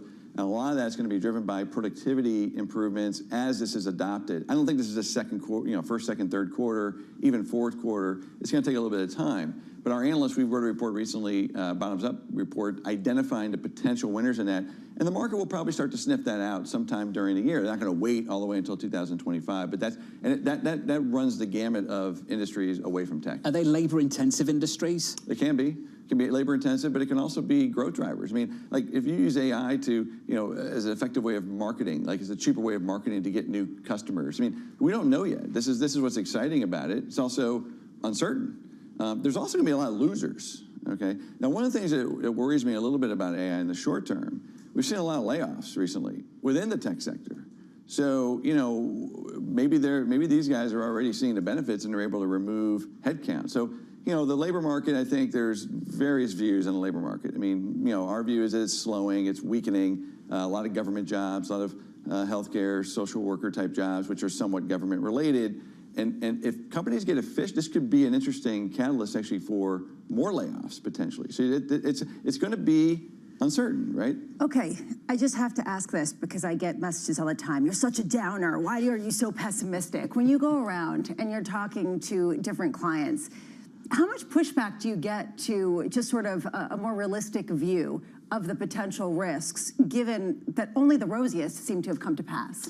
Well, look, I mean, our clients are active managers, right? So they're not worried about the S&P 500. They're trying to find what works. I mean, for all of the headlines we get around the S&P 500, I mean, what we usually talk to clients about are individual sectors and stocks and like what's going to work. And so like last year we get an F on S&P, but we get probably an A or B on being in the right places in the market. And that's our job, and that's what active managers are trying to do. So you don't have to be super bearish, it's not about being bullish or bearish. It's about being bullish in certain parts of the market and opportunity, and being cautious or concerned about others. And look, last year was a really great stock picking market. That most stocks, up until October 27th, had a tough time, and then we had this little rally at the end of the year. And we've been very consistent about this over the last 12 to 18 months, as you guys know. I mean, we don't think the trade is to then go to the lower quality bucket, okay? To go for the low quality cyclicals, and like that's a recession trade. We're not in a recession. You need a clearing event. That was our call in 2020. Then that worked really, really well. Don't overthink it, right? You need to buy the high quality growth stocks, and it's not all Mag 7, right? There are other businesses that have those characteristics who are maybe not as appreciated. It's the Mag 4. It's the Mag 1. Lisa making friends. I love how you did that. Well, do you get the feedback that I get? People hating on you for being gloomy? Oh, yeah, all the time. It's okay. I mean, honestly, I actually don't think I'm all that gloomy, but sometimes. Not at all, Bramo. Not at all. That brand is so unfair. I agree. Mike Wilson, you're going to stick with us from Morgan Stanley. I'm pleased to say. Equities right now positive by 0.4% on the S&P. You're like the most gloomy person I know on markets. Seriously. Let's get you an update on stories elsewhere this morning. Here's your Bloomberg Brief with Yahara Hackers. Hey, Yahara. Hi, John. EU leaders struck a deal to send 50 billion euros in financial aid to Ukraine. The agreement happening after Hungarian Prime Minister Viktor Orban lifted his veto on the package. Under the deal, EU member states agreed to debate the implementation of the aid package every year. The breakthrough avoids a contentious split within the EU and marks a significant win for Ukrainian President Volodymyr Zelensky. At least a dozen major cities around the world are heading for a decline in residential property values this year. Hong Kong is expected to show the steepest drop, with prime residential prices likely to fall more than 10% amid high interest rates and political uncertainty. New York and San Francisco are facing similar headwinds, with both cities impacted by remote work and low return-to-office rates. Workers in transportation and warehousing took home record pay in the last quarter, according to new data from the Bureau of Labor Statistics. Employment costs in transportation jumped a record 6.3% in the fourth quarter from a year earlier. Meanwhile, factory workers fell behind. Their pay climbed just 3.7%, in the biggest gap between the two sectors on record. That's your Bloomberg Brief. John? Yahara, thank you. Coming up next on the program, rising concerns facing regional banks and commercial real estate. I'd say, for the most part, everything's in the rearview mirror now. So yesterday's announcement on NYCB was a bit of a surprise. I think that's an outlier. Live from New York, that's coming up next. You're watching Bloomberg TV.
People ask me all the time, what is the key to being a really good investor? And I tell them it's to surround yourself with and work with the best investors you can find.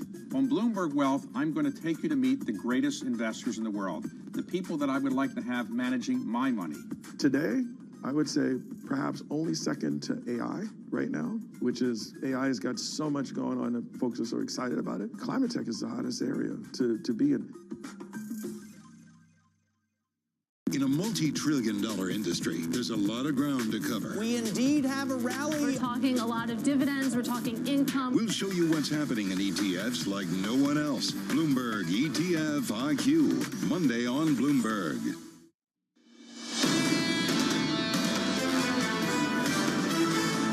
Live from New York City, equities doing okay, 1 hour and about 14 minutes away from the opening bell, positive here by 1/3 of 1%.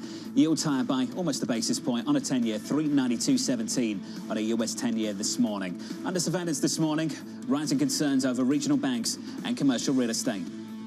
I'd say, for the most part, everything's in the rearview mirror now. So there were a few idiosyncratic bank failures that related to the business model and how fast those banks grew, and then the stress caused by the Fed raising rates very quickly. So yesterday's announcement on NYCB was a bit of a surprise. I think that's an outlier. Here's the latest this morning. New York Community Bank Corp plunging as much as 46% yesterday after the bank's loan loss provision surged to $552 million. The bank took on part of Signature Bank last year during the crisis in regional banking, including a pair of troubled loans for a co-op complex and office space. Herman Chan of Bloomberg Intelligence joins us now for more. Herman, good morning to you. Hi. New York Bank community problem, or is it a banking industry problem? It's more of a New York Community Bank issue. It's indigestion from the Signature acquisition. They cleared the $100 billion in asset threshold, which ushers in higher regulations. They're conducting the stress test with the rest of the larger regionals and the biggest SIFI banks later in this year. So it seems like the whole issue of cutting the dividend, increasing the loan loss reserves is to better put themselves in a place to pass the test. You know why this spooked investors? It involved commercial real estate. Correct. We saw provisions up at a Japanese bank overnight, saw the same thing from Deutsche Bank. We've seen this a few times now, and that's going to get people worried. We're going to see more of it. Right. Do you not share that concern? There is still concern because we haven't really seen the real pickup in commercial real estate defaults yet. That will happen later this year, 25, 26. So it's going to be a long cycle when we see charge-offs really affecting the industry.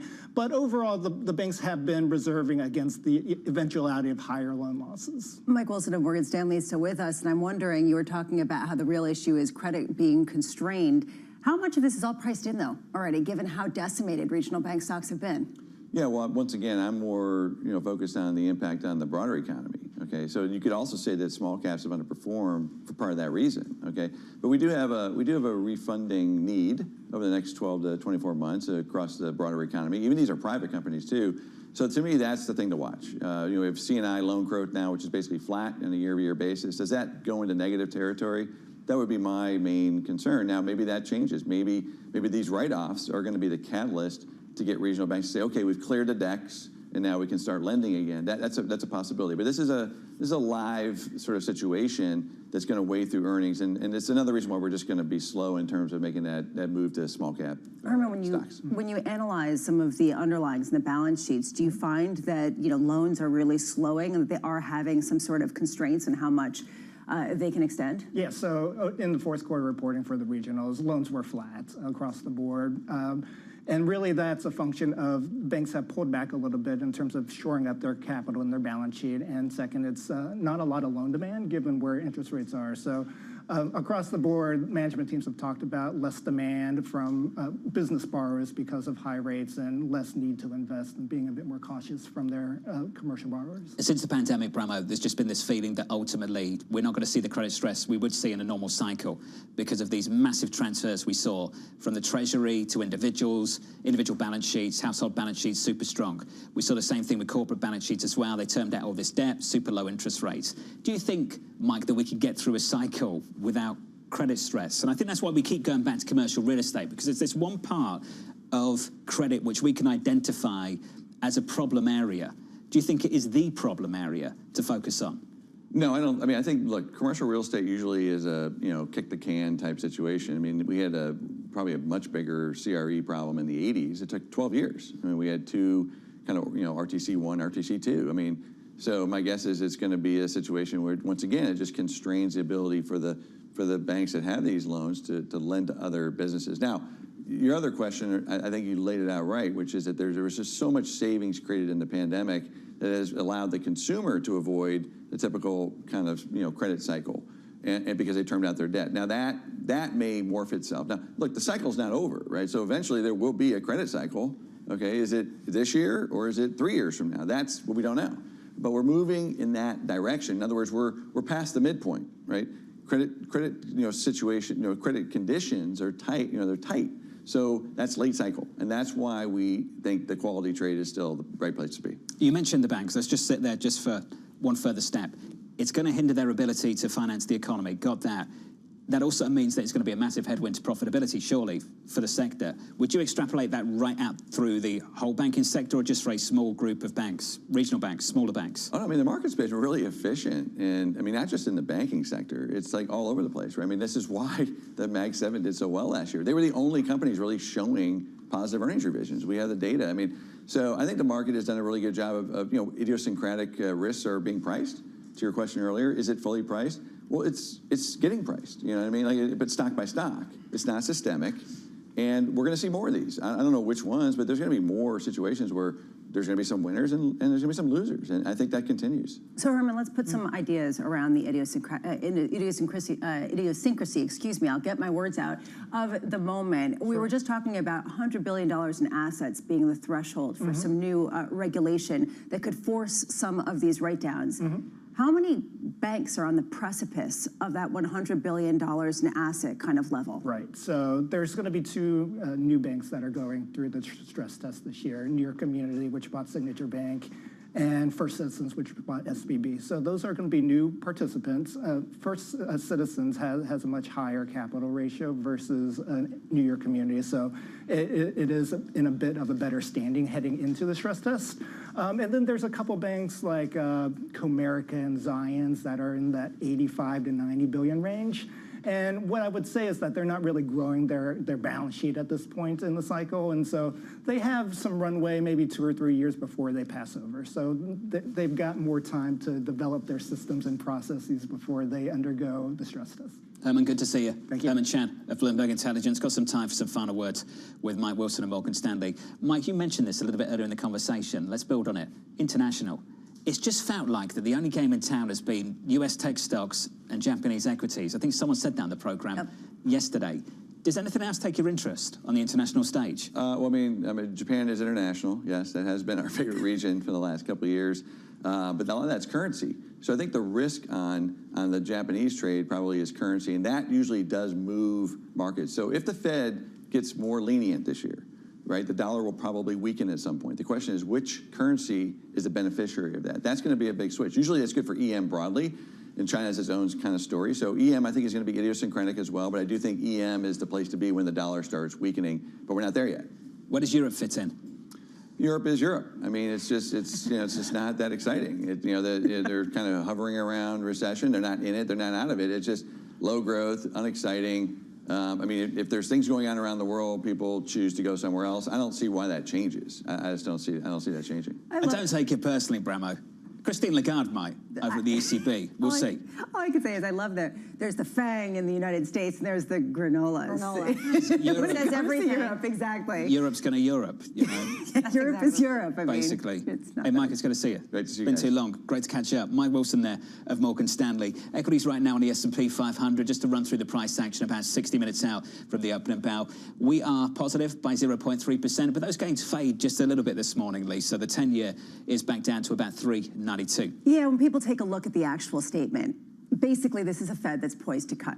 It's a matter of when, and I don't know that it matters all that much for people who are looking with like a 2-year horizon. Maybe if they're looking at a 1-month horizon, it matters a bit more. We'll get the thoughts of Stephen Stanley on that 1-month call and a 2-year call as well.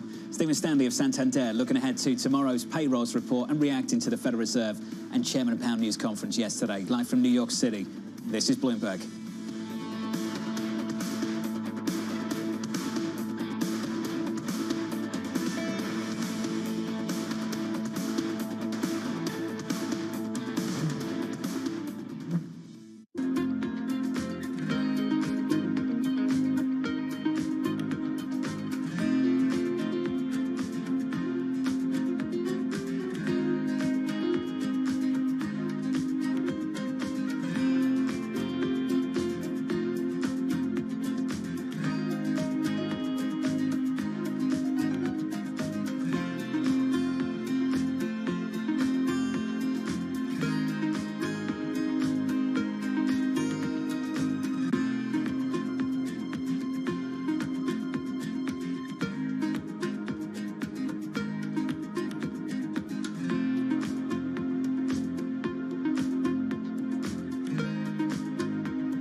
The EU is one of the largest and wealthiest consumer markets in the world, and there are very few global companies that can afford not to trade in the EU. So as the price for accessing the European market, these companies need to obey European regulations.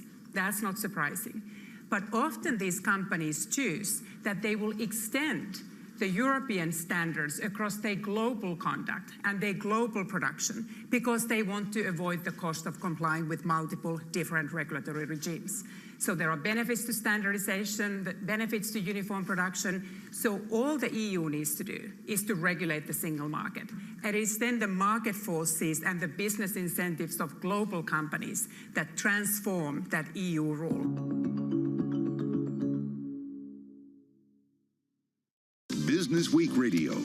live weekday afternoons at 3 p.m. Eastern. We got a little bit of talking. Come on, are you guys ready? Harnessing the power of Bloomberg Business Week, Carol Masser and Tim Stanovic bring you the latest news from the worlds of business, technology, politics, and more. How does the Fed play into this and what the Fed does potentially? This is so exhausting and this is so all-encompassing. Listen on Bloomberg Radio and streaming on YouTube and Bloomberg Originals.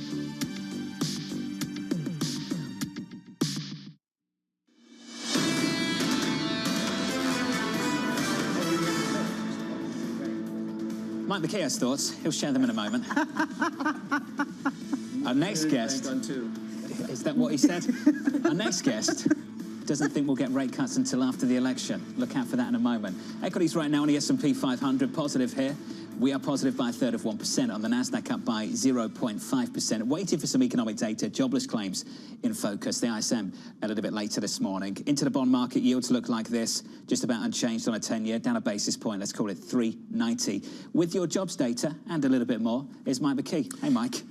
Hey, John. Well, we do have a little bit of a jump higher in jobless claims, which probably doesn't surprise a lot of people given the number of layoff announcements that we've had recently. Jobless claims rise to 224,000 from a revised 215,000. Not a huge jump, still within a range, but a little bit higher. Now, I know one of the people who has drilled into me that you don't pay attention to jobless claims in the holiday seasons is Stephen Stanley. He'll be on in just a moment. See if we've gotten outside of that season yet where we could actually say there's something to this. The other big number out this morning is productivity, the first read of productivity for the fourth quarter, and it comes in at 3.2% after 4.9% in the third quarter. So another big number, another strong productivity number for the U.S. economy, and one of the reasons perhaps that we are seeing inflation come down even as workers are getting more money. Unit labor costs rise 0.5%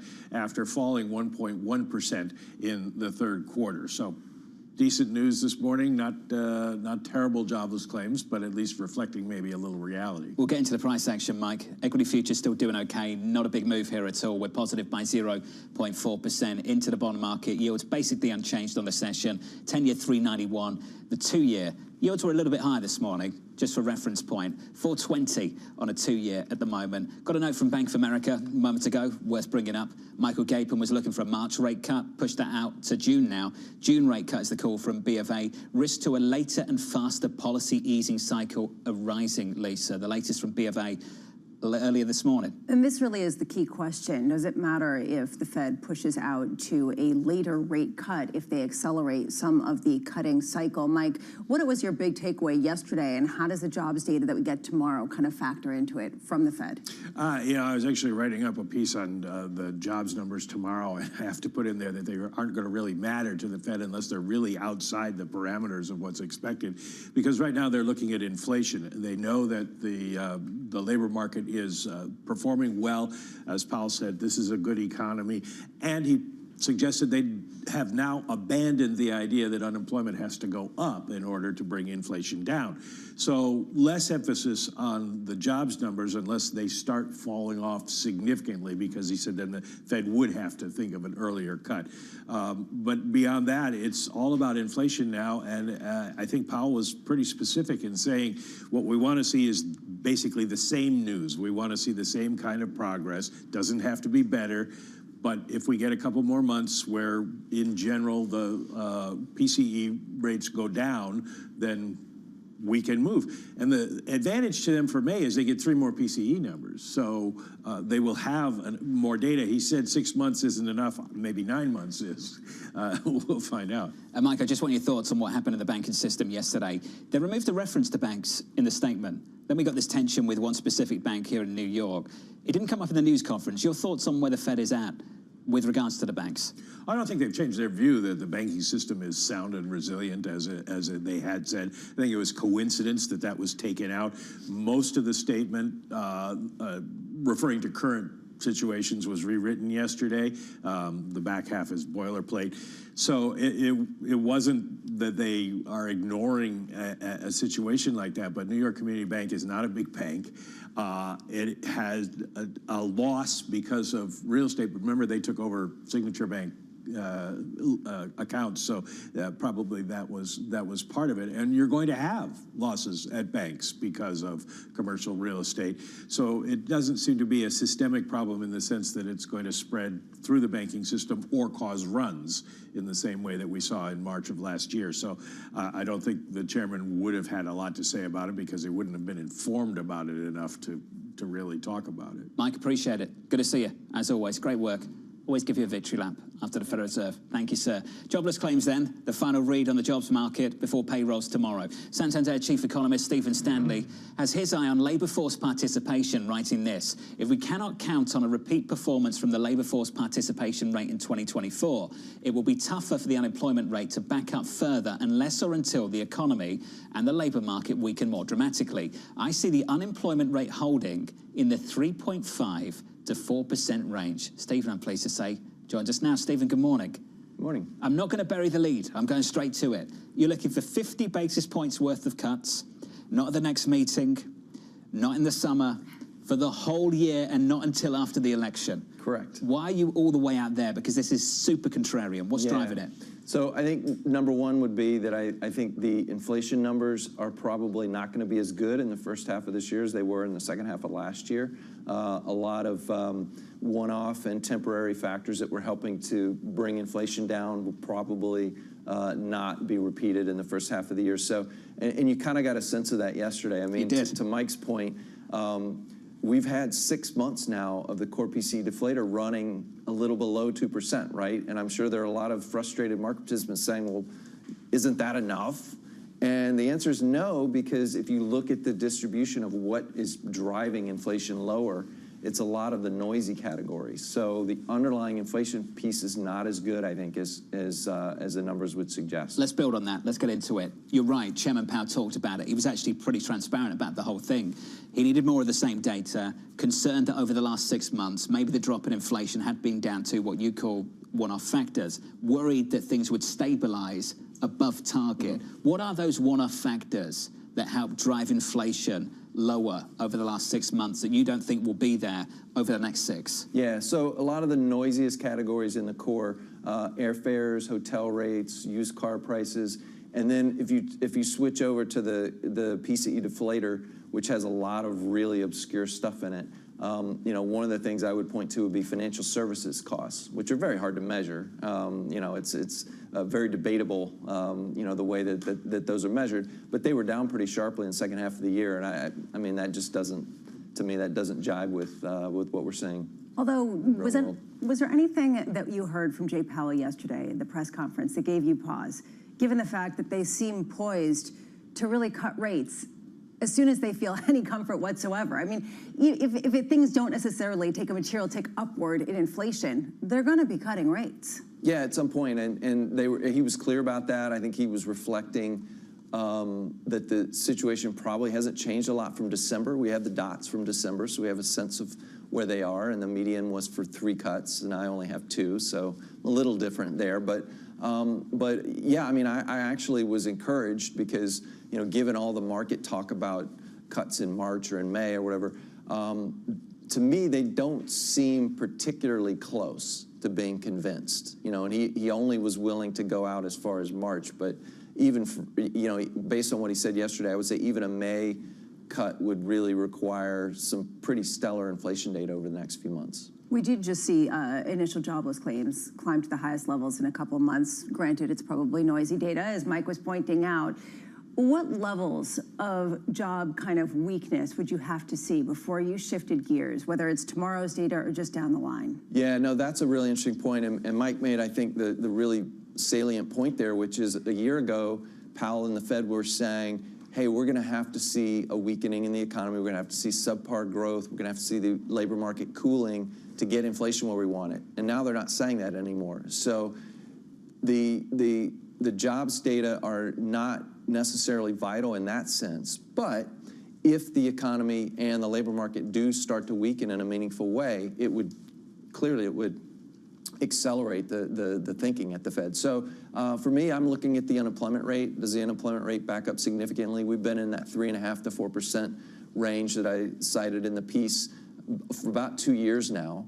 and we're still solidly in that range. I think we'll eventually get above 4% this year, but it's going to come in the back half of the year, not in the first half. I want to talk about the politics. You don't see these cuts coming until after the election. Is that for good reason? Is that associated with the election itself? What's that about? So I would say here's where the election plays in. If the market's right and the Fed gets started early in the year, they can just keep going right through the election. And they've done that on either side, tightening or easing in the past. But I don't think they want to make newspaper headlines in the heat of the election season. So if we get through, let's say, the July meeting and they haven't moved yet, then I think the first move is not going to come until after the election. But for those that are concerned that if he cuts, it looks like a boost to Biden, if he doesn't cut, doesn't it look like he's trying to sink Biden? They're damned if they do and damned if they don't, right? So they have to do, I think they have to do the right thing. But I would say, in my view, the political risk is much lower after the election than it is before, because you don't have people campaigning anymore, right? So what they really don't want to have is they don't want to have one candidate or the other who's going out and making speeches every day saying, you know, the Fed is doing this wrong or the Fed is biased or whatever, and you won't have that after the election. You've clearly got a window in mind. You said July, which makes me think that even if they do start before July, do you think they'll stop in July? What is it about going into the summer that you think is just not going to be the thing that this Fed wants to do? Well, again, it's really historically they've tried to avoid being in the news during the heat of the election cycle, which is really after the conventions. So, you know, kind of into the summer, almost Labor Day to Election Day.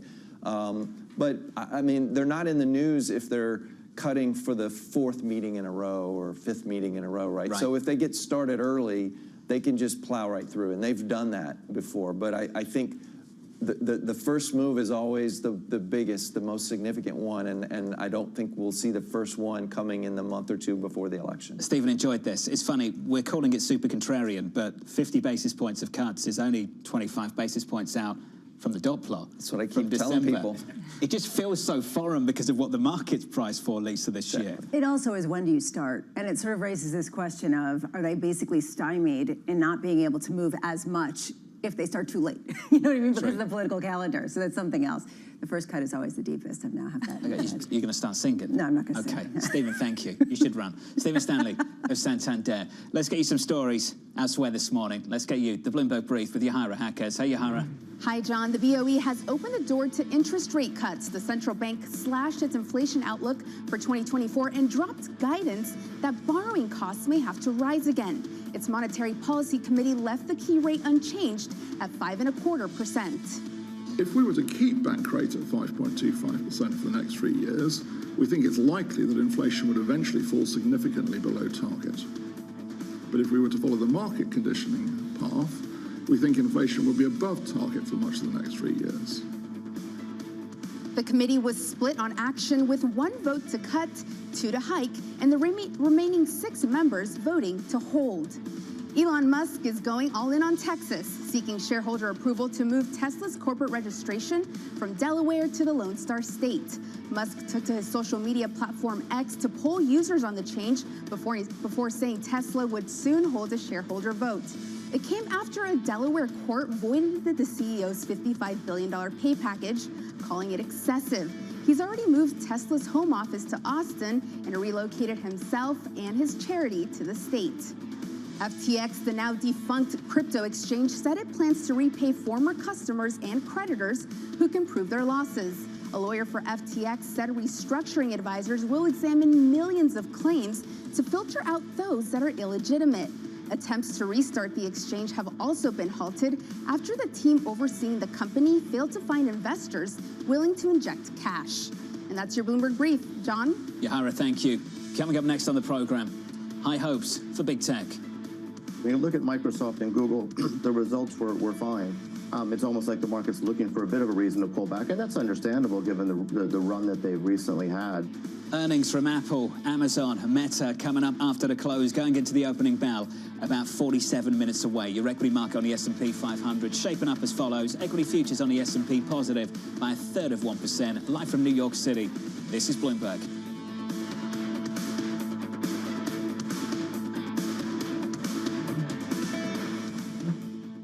Sports and money, they've always gone together. But never before have sports been so massively influential and as lucrative as they are today. NFL, NBA, none of them were what they are today when they were born. There's leagues that are being thought of and built every day.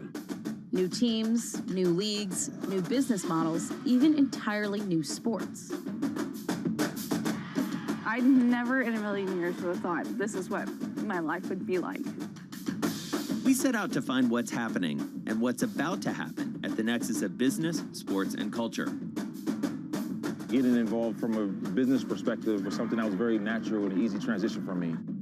From the pickleball courts of Arizona, to the kabaddi tournaments in India, to the cornhole boards at your local tailgate.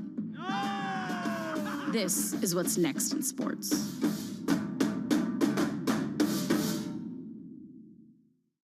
Our studios in New York and San Francisco, our expert hosts have the data and analysis about the companies you know and the startups to watch, plus the interviews you don't want to miss. Watch Caroline Hyde and Ed Ludlow on Bloomberg Technology, the only daily business show dedicated to tech, right in the middle of the trading action. 12 p.m. on the East Coast, 9 a.m. in the West, only on Bloomberg Television, your global business authority.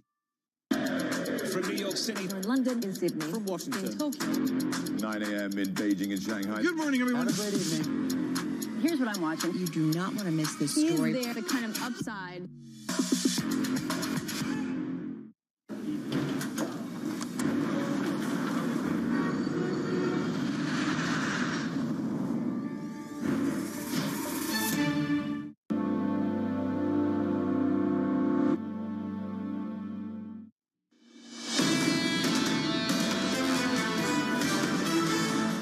So here we are going into the opening bow, 45 minutes away. Equity futures on the S&P 500 attempting to bounce but failing a touch. We're positive by 0.4% yesterday. Big one-day rally, biggest one-day move, or rather one-day sell-off, going back to September on the S&P 500. Biggest one-day move lower on the Nasdaq, going back to October. Pretty dreadful stuff, sparked by Chairman Powell pushing back, throwing some banking stress.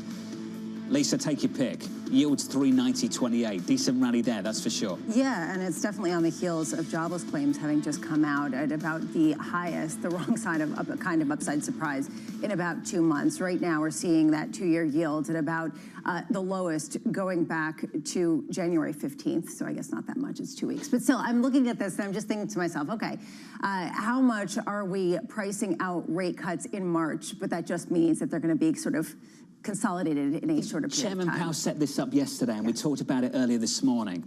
We're comfortable with stronger growth, but if it weakens, if the labour market starts to crack, we have the ability to step in now. And I think that's the change over the last 12 months. They have that room now, that space, that if things weaken, they can move earlier. And there's a different bias in the market. If we get a jobs report tomorrow that is seriously disappointing, I would guess that the balance of risks is for an even greater rally in the bond market than there would have been before, just simply because the Fed is more cognizant and sort of going to be responding more to weakness than to strength. Before we get to payrolls, we need to talk about earnings. Under surveillance this morning, high hopes for big tech.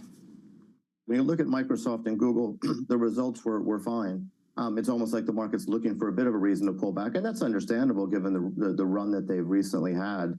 But we do think this is a gap year for Gen AI. We had the excitement in 2023. We really get the monetization noticeable in 2025. So the big question is, will the market be patient and wait for that to come through? Here's the latest this morning. Meta, Amazon, Apple reporting after the close following disappointing results from Alphabet and Microsoft. Pierre Farago of New Street Research writing this: we recommend staying away from Apple. If comments and guide are cautious on the iPhone, investors will struggle to see a next catalyst. Pierre Farago, I'm pleased to say, joins us now for more. Pierre, wonderful to catch up with you, buddy, as always. It's kind of bizarre that we had a name rally by almost 50%, I think up 48% in 2023. And yet we're sitting here today asking this question: can Apple avoid its fifth straight sales decline? What was supporting that run, Pierre, last year before we get into the year ahead? Yeah, that was a very, the stock behaved in a very surprising way in 2023. So you saw the run mostly at the beginning of the year. It really went with all the tech stocks that recovered. So I don't think that was really specific to to Apple, but it reflected just growing optimism on the fact that the outlook for all tech, all what's tech related, all strong players, strong franchises in tech, having been battered down in 2022. And then what you see it well on your charts. Since June, the stock has been trading sideways in a fairly large volatility gap for that name. And that's really what happened. People saw a bit of weakness, but never, compared to what we've seen elsewhere, like in autos with Tesla, in semiconductors at Broad, Apple on a relative basis looked very, very resilient. And that's really what the stock told us over the last 6 months. And that's where we are today. So how big of a disappointment are you expecting tomorrow? I mean, or later today, I should say. How much are you seeing this play out in this earnings cycle versus just sort of a slow bleed over the next, say, year?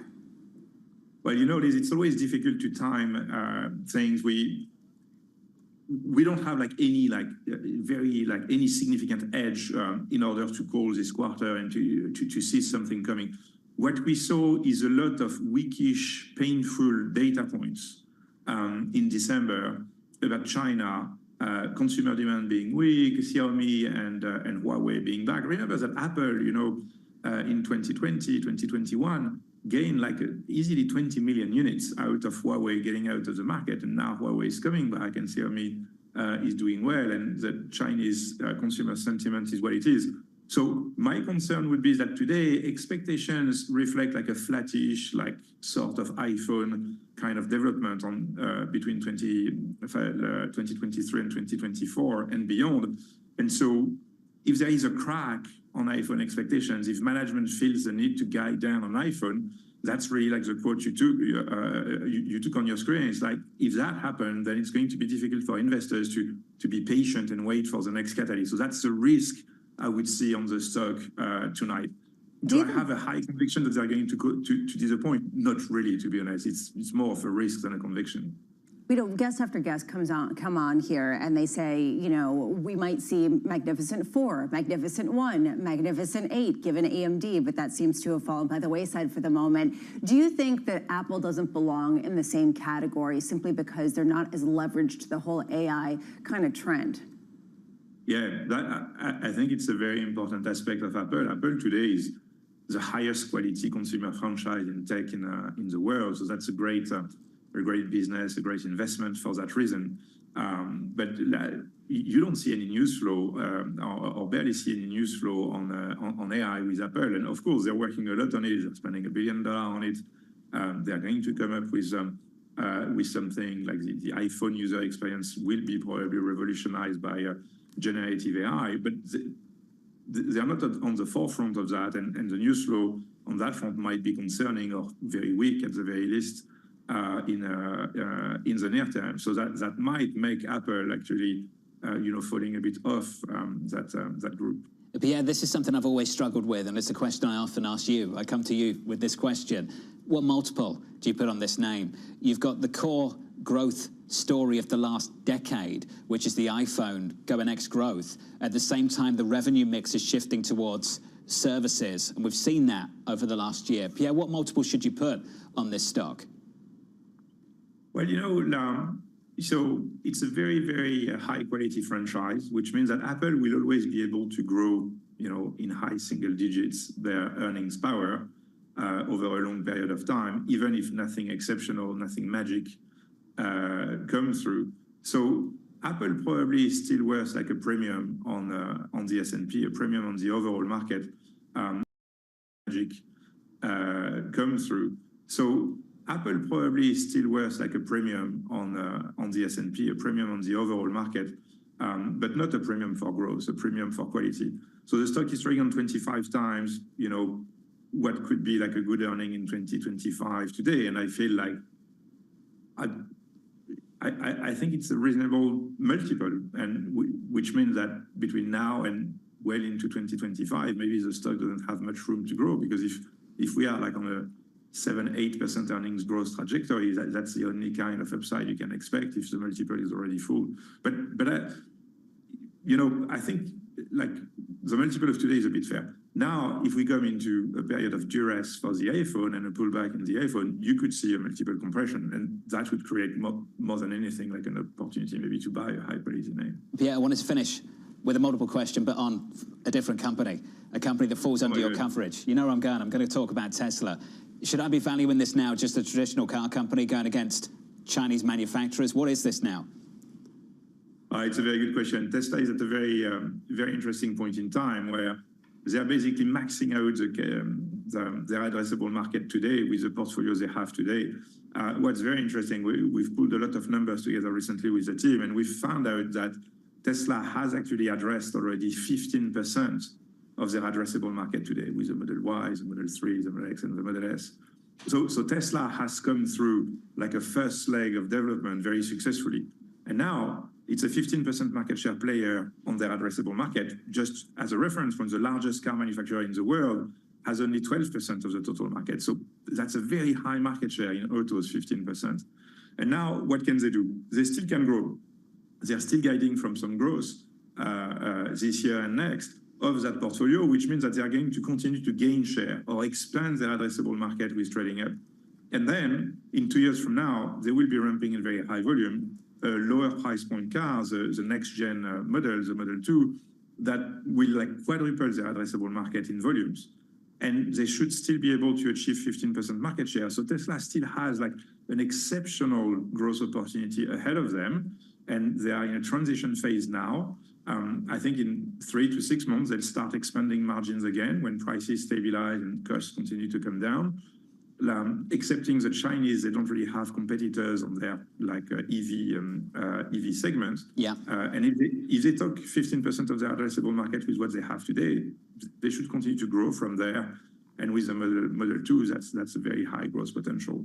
We'll talk about CEO pay another time. Pierre, I know you've got to go. Pierre Fadiga there of New Street Research. Pierre, thank you. Anticipating Apple earnings just around the corner. After about a little bit later, Tesla. It's got to buy, Bramo, 255 price target. Talking about just the addressable market and how much of it they have. I mean, at a certain point, are you buying an electric car, as you've pointed out, or are you buying a Tesla? And that's sort of been a key question. We've both been asking that question. I think we all have over the last few months. Coming up tomorrow, it's Payrolls Friday. Don't miss this. This lineup is absolutely stacked. Ellen Zentner of Morgan Stanley, former Fed Governor Randy Kroszner, Jeff Rosenberg of BlackRock, and our good friend Mohammed Al-Erian of Bloomberg Opinion. All of that and more coming up tomorrow from New York City. This was Bloomberg Surveillance. Lots happening on Wall Street. There are so many factors at play today. It remains tight in certain parts of the economy. Need to catch up? This is Bloomberg Wall Street Week. I'm David Weston. We've got the information and insight. Crisis is too strong a word, and words like that get used a lot. From businesses most influential and instrumental. America's economy needs a diversity of institutions. That's something that Wall Street pays a lot of attention to. Bloomberg Wall Street Week, live Friday with replays all weekend on Bloomberg Television and Radio.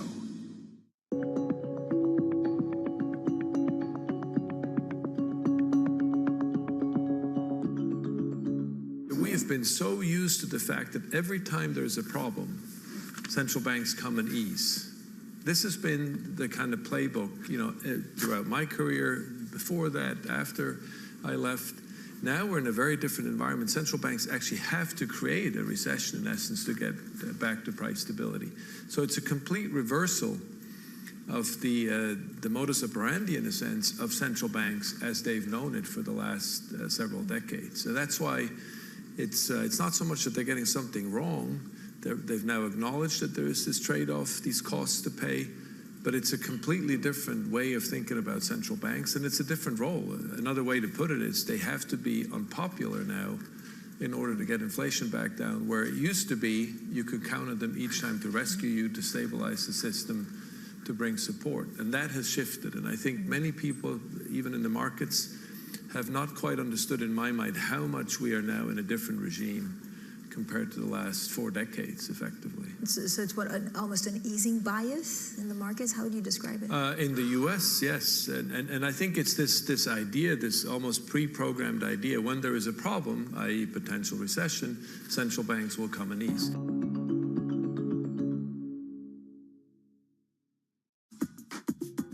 So let's go inside the boardroom. Let's suppose you win a proxy fight and or you just get invited onto the board.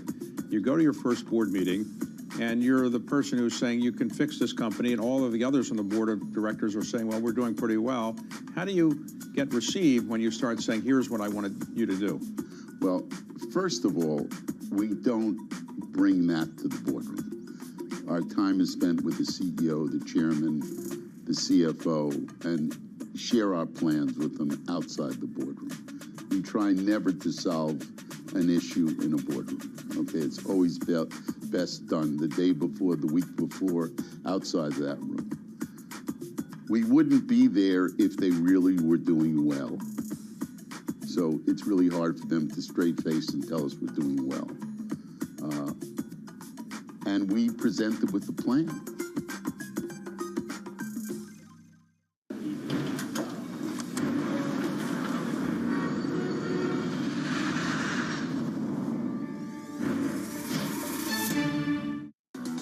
From New York City, for our viewers worldwide, I'm Manus Cranny, in for Jonathan Ferro. It's Bounce Back Thursday. Will it last? It is day 2 of mega tech with Apple, Amazon, and Meta all setting the agenda after the close. The countdown to the open, well, that starts right now. Everything you need to get set for the start of U.S. trading. This is Bloomberg, The Open, with Jonathan Ferro.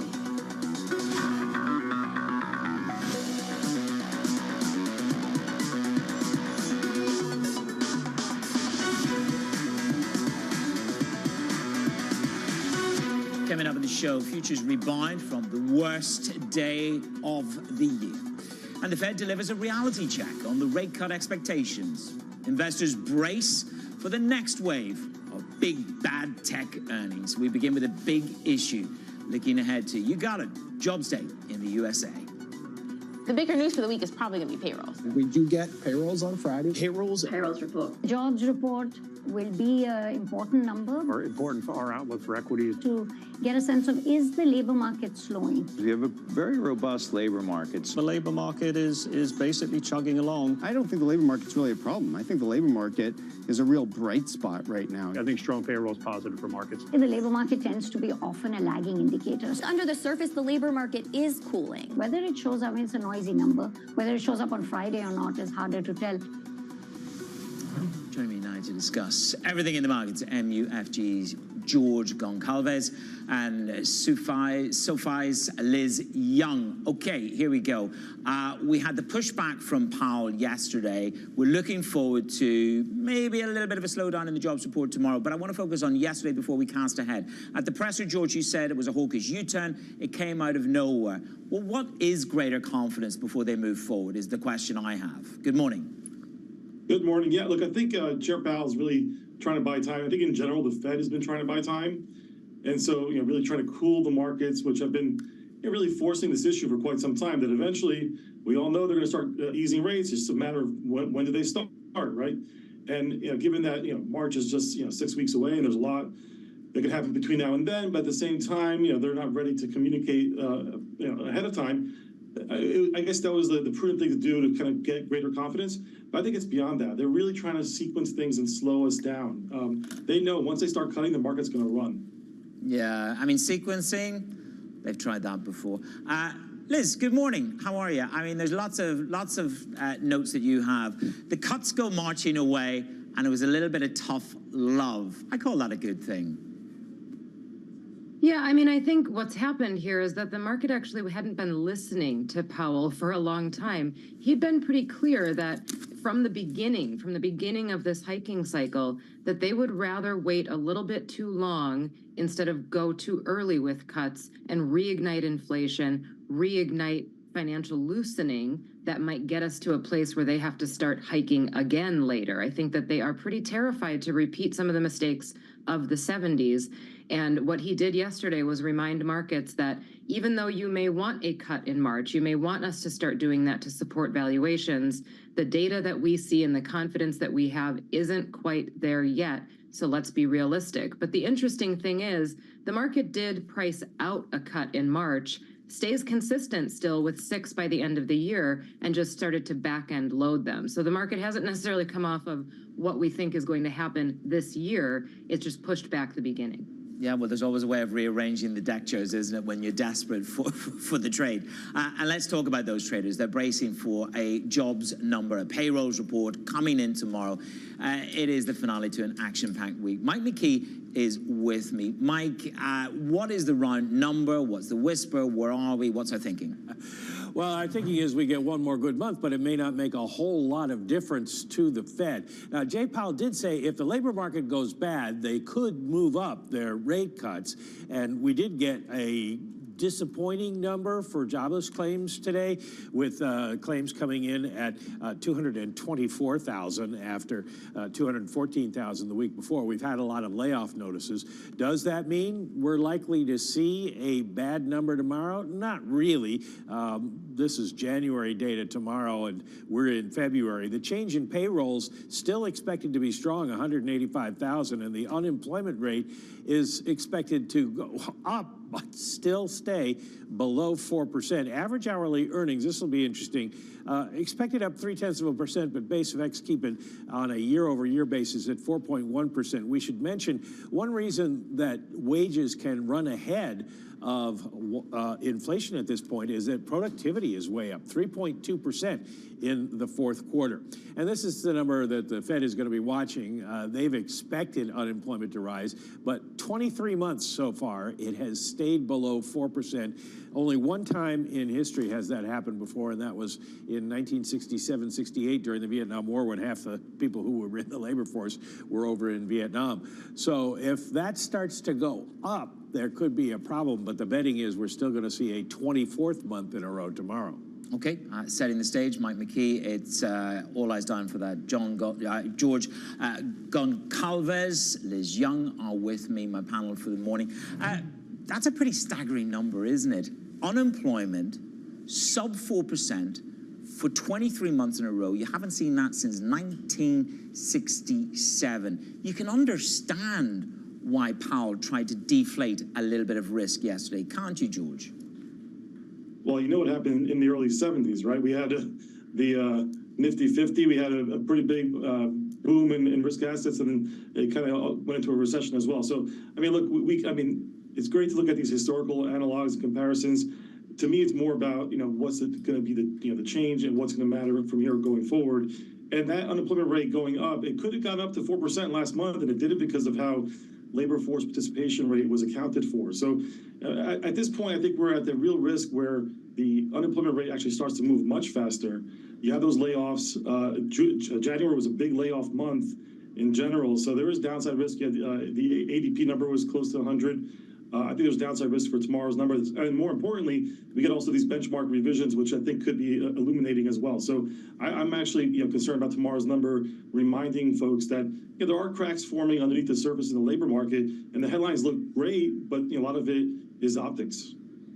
Yeah, Liz, I mean, it wouldn't take much to jolt us. I mean, it took a tiny whisper of a miss by Alphabet yesterday on core advertising sales to give us a shakedown. It took a lack of huge forward guidance from Microsoft to just unnerve us. So this macro data, it only takes one sort of large prick in the balloon to unsettle us, doesn't it? I think that's right, but I'm not sure that we're there yet, at least in the labor market. But I do think George is right that we do run the risk right now with unemployment where it is. Typically what you see is as unemployment starts to tick up, it catches velocity and it starts to move very, very quickly. So if and when that turns up, it's probably not going to be this stepwise calm function upward from 3.7 to 3.8 to 3.9 and 0.1% at a time. So we do run the risk of sort of escape velocity on that number. The difference with the labor market is that the data that we get on a monthly basis, so what we're going to see this Friday, is pretty lagged. It takes a while for it to start to react, and I wouldn't expect it to be inching towards 0 jobs added. I do expect it to continue to cool, but I think the Fed's threshold for pain is higher than people are wanting it to be. I think that they do expect more cooling in the labor market, and they're okay with it. In fact, maybe even welcome it to try to assuage the fears of a wage price spiral and all the other things that we worried about when the labor market was so tight. So I think as investors, we have to up our threshold for pain with some of that economic data and understand that even an unemployment rate at 4.1, 4.2% is still quite low by historical standards. Liz, give me your viewpoint on this. Last week, it was record after record. We were going into the earnings. I opened the Bank of America Flow Show this morning. Mutual funds, pension funds, insurance companies dump the most amount of equities in a decade since 2015. Is that smart money taking money off the table at a near-term peak? Because that's quite an indication. That's quite a stat, isn't it? The most amount of money in a week out of the market in a decade. It is, but when you put it in the context of the rally that's happened since the end of October, also a rally that's in the 98th or 99th percentile by historical standards as well. So taking some of that money off the table, and really in context, it didn't cause that much of a drawdown, right?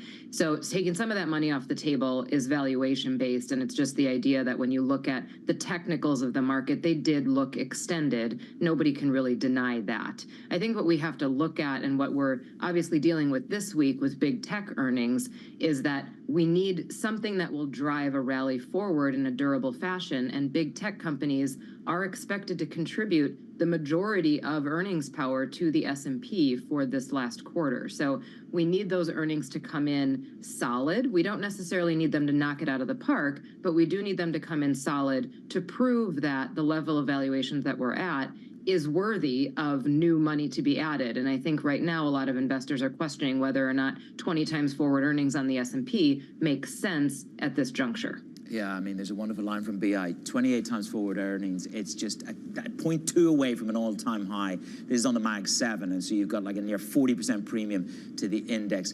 George, what is that moves the needle for you in terms of calculating risk? We're looking at Apple, we're looking at Meta, so on the equity side, we're going to have some proof points on that. But this bond market seems trapped in the hell that is 375 to 425 offered.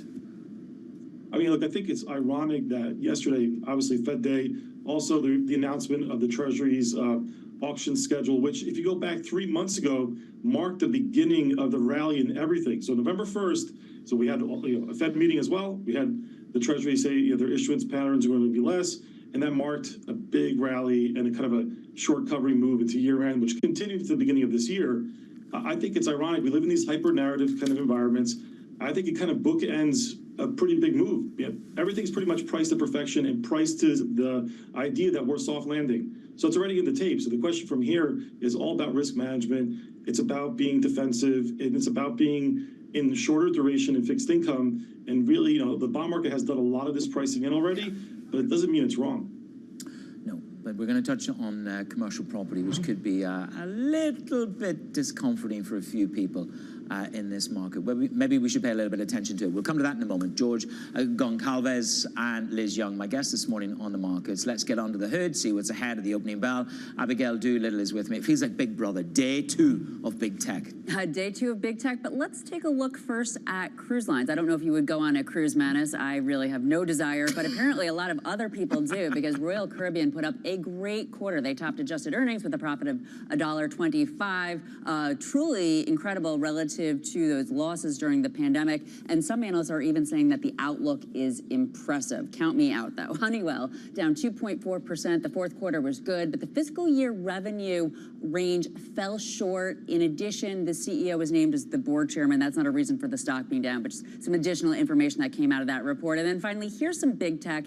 Interestingly, coming into today over the last year, Qualcomm only up about 5%, right now down 2.4%. The fourth quarter was a big beat. The outlook was solid, but they did warn that their inventory is building. Investors not liking that. Right now, Qualcomm, another chip maker, down after earnings. No, I'm not a buyer of the whole cruise. Open-ended bar, open-ended food. I'd just come back and wouldn't fit into any of the suits. Abby, thank you very much. Abigail Doolittle. Coming up on the show, I warned you, commercial real estate, it's a concern, and it is hitting regional banks. I'd say, for the most part, everything's in the rearview mirror now. So yesterday's announcement on NYCB was a bit of a surprise. I think that's an outlier. Is it an outlier? We take a deeper look at the New York Community Bank's warning. That's next on Bloomberg.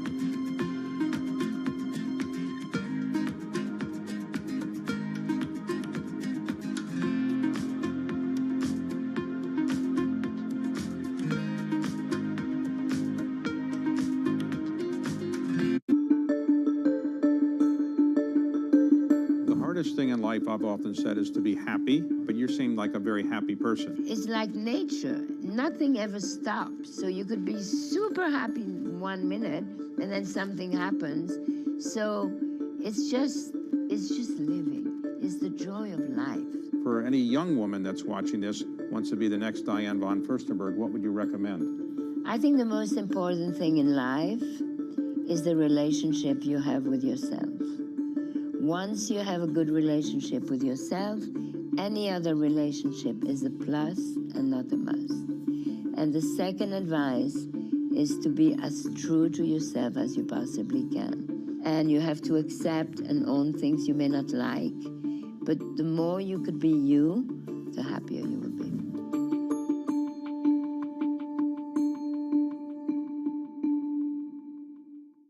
Why do the biggest names in business choose Bloomberg? That is a great question. It's a great question. Great question. Great question. Best question I get all night. Bloomberg, top experts, great questions. This June, in honor of Pride Month and Juneteenth, Bloomberg brings you a special equality series every Thursday in June at 1 p.m. Eastern. Bloomberg Equality, celebrating inclusion this Pride Month.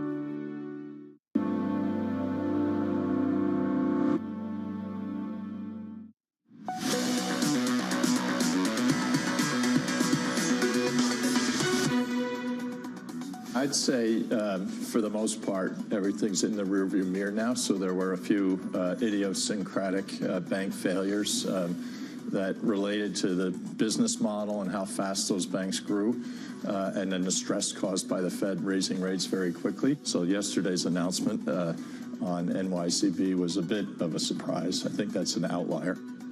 It's an outlier. That's the Citizens Financial CEO, Bruce Van Saun, downplaying the risks facing regional banks and commercial real estate. Now, New York Community Bank had a record one-day plunge. We brought that to you about 24 hours ago, reporting swollen credit losses of $552 million, $500 million, bringing commercial real estate back into the spotlight and an area of potential pain. Joining me now is Abigail Doolittle with a deeper dive. Abby, take it away. Well, I think one thing everybody can agree on was that yesterday was a shock, that we did have that plunge for NYCB, New York Community Bancorp, and that the reason behind it, as you mentioned, those swollen loan loss preserves 12 times the estimate. But beneath that, they also, in addition, cut their dividend. And the reason that they cut the dividend, because we don't know the composition for those loan loss provisions, but the driver of cutting the dividend had to do, the bank said, with office and multifamily commercial real estate. So this seemed like it was last year. I think that there are other experts, people in real estate, Manus, who might disagree with the CEO of Citizens, saying that there could be some kind of quote-unquote debt crisis ahead. That's according to one of my sources. Given the fact that you have 1.5 trillion CMBS due by the end of 2025, all of those factors that he mentioned, it really creates a backdrop for values to potentially fall. 80% of CMBS is held by the regional bank, so it is somewhat spread out.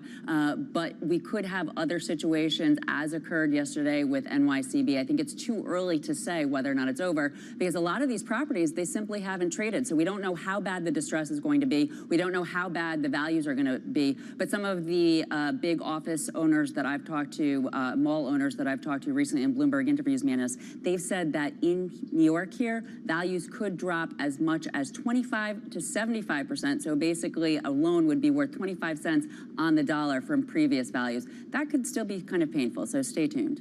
Okay, whether it is idiosyncratic or not, multitudes of idiosyncrasies can cause a big problem. Abigail, thank you very much. Abigail Doolittle. The panel this morning is George Goncalves, Liz Young with me. I mean, look, call me old-fashioned, but a huge canary in the coal mine yesterday. Deutsche Bank, 123 million of a write-down on U.S. property. A Japanese, number 16 bank in Japan, tanks 20% on U.S. property.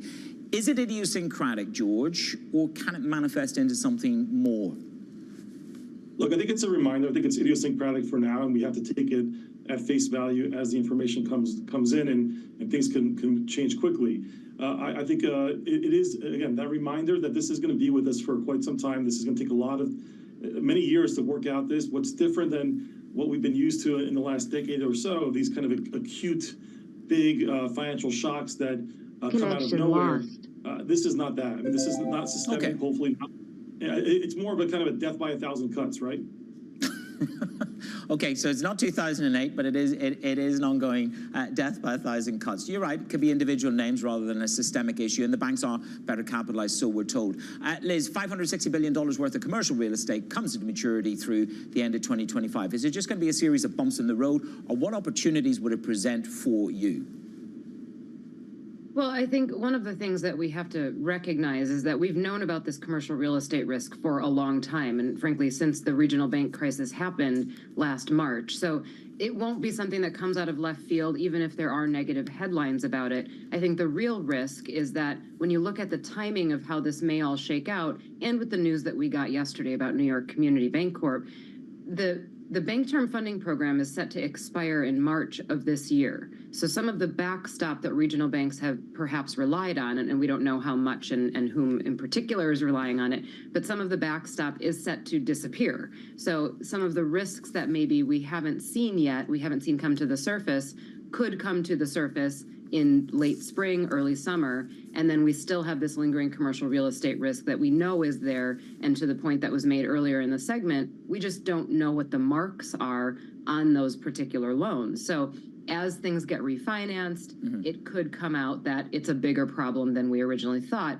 But again, the important thing is, and the important thing for market reactions is, we already know this is a problem. This is not going to be some sort of shock that nobody was prepared for. So in the meantime, I don't think it's something that's going to come out and surprise us, but I do think that it's something we have to keep in mind when thinking about regional banks and their exposure going forward. And to that end, Liz, let's just square it away. You see these pockets of drawdown. I like what you said, which is, look, manage, you can sell the most amount of stock in a decade at the institutional level, but it didn't knock the market. It didn't brutally bruise the market.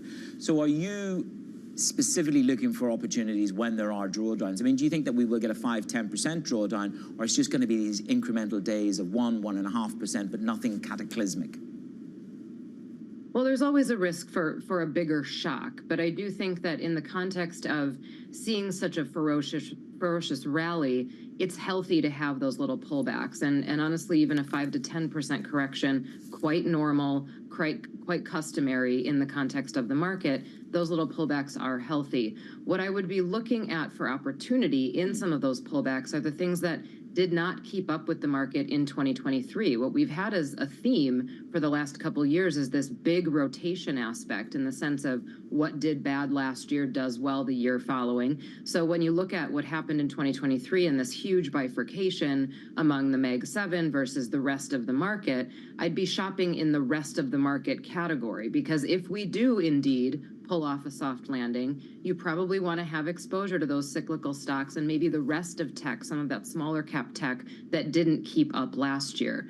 But you also want to barbell that with some of those sectors that haven't necessarily shown their luster yet, but they would be considered more defensive sectors. Healthcare is a good spot to be shopping right now, I think. Staples, I think, is a good spot. Utilities. And if the Fed starts cutting rates in spring or maybe early summer, you have rates coming down, dividend-paying stocks start to look much more attractive. So those are some of the places that I'd be shopping, particularly during a small pullback.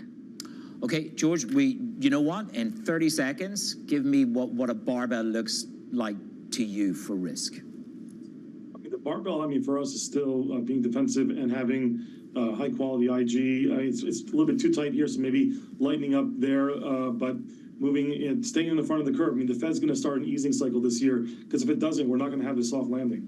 Yep, they got to pull the trigger at some stage. The question is that going to be May or June? George, thank you so much. Liz, great conversation. George Goncalves and Liz Young, my guests this morning on the market. Morning calls coming up. Richard Bernstein from Richard Bernstein Advisors joins me right here this morning.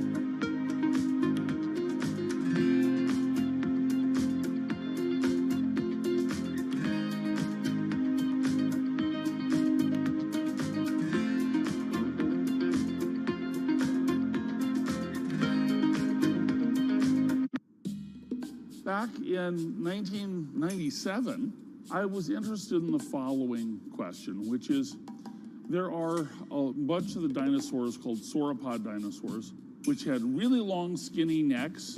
So Apatosaurus is an example. They also had really long skinny tails. So I made a computer model that showed that in fact the tail of these sauropod dinosaurs could actually act like a whip, a bullwhip. Now the way a bullwhip makes that cracking noise is because the tip of the whip actually goes about twice the speed of sound. Okay. I think the way they got a date was to impress the females by making loud booms.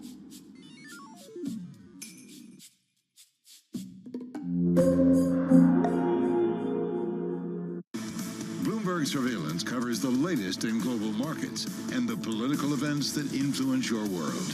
Join Jonathan Farrell, Lisa Abramowitz, and Anne-Marie Hordern every weekday morning at 6 a.m. Eastern, only on Bloomberg.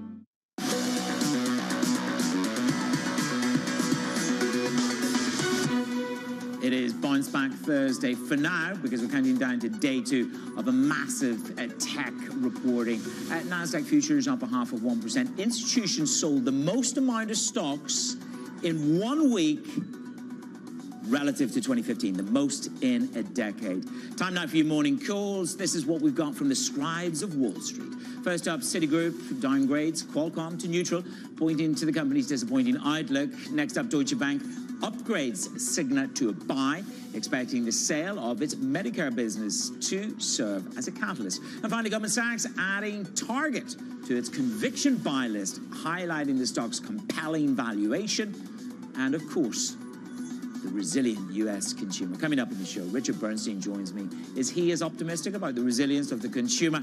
What is quality breadth to Richard Bernstein? That's next on Bloomberg.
Maybe I should go do something else. I can't do anything better than I'm already doing. I already turned this company around. I've made a lot of money for the investors, the shareholders, and yourself.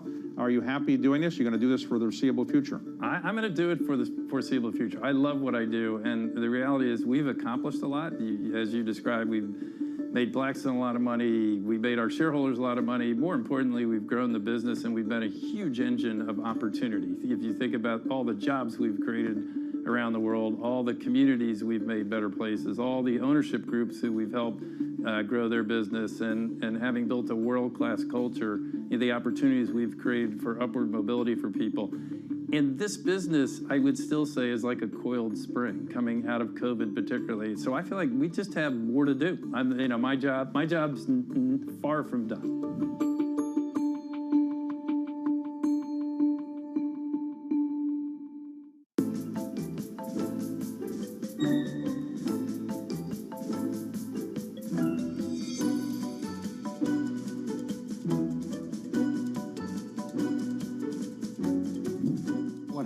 You were offered a money-losing women's basketball team, and you said, I want to be in the other sports as well. Is that right? Well, yeah, you got to be smart about this.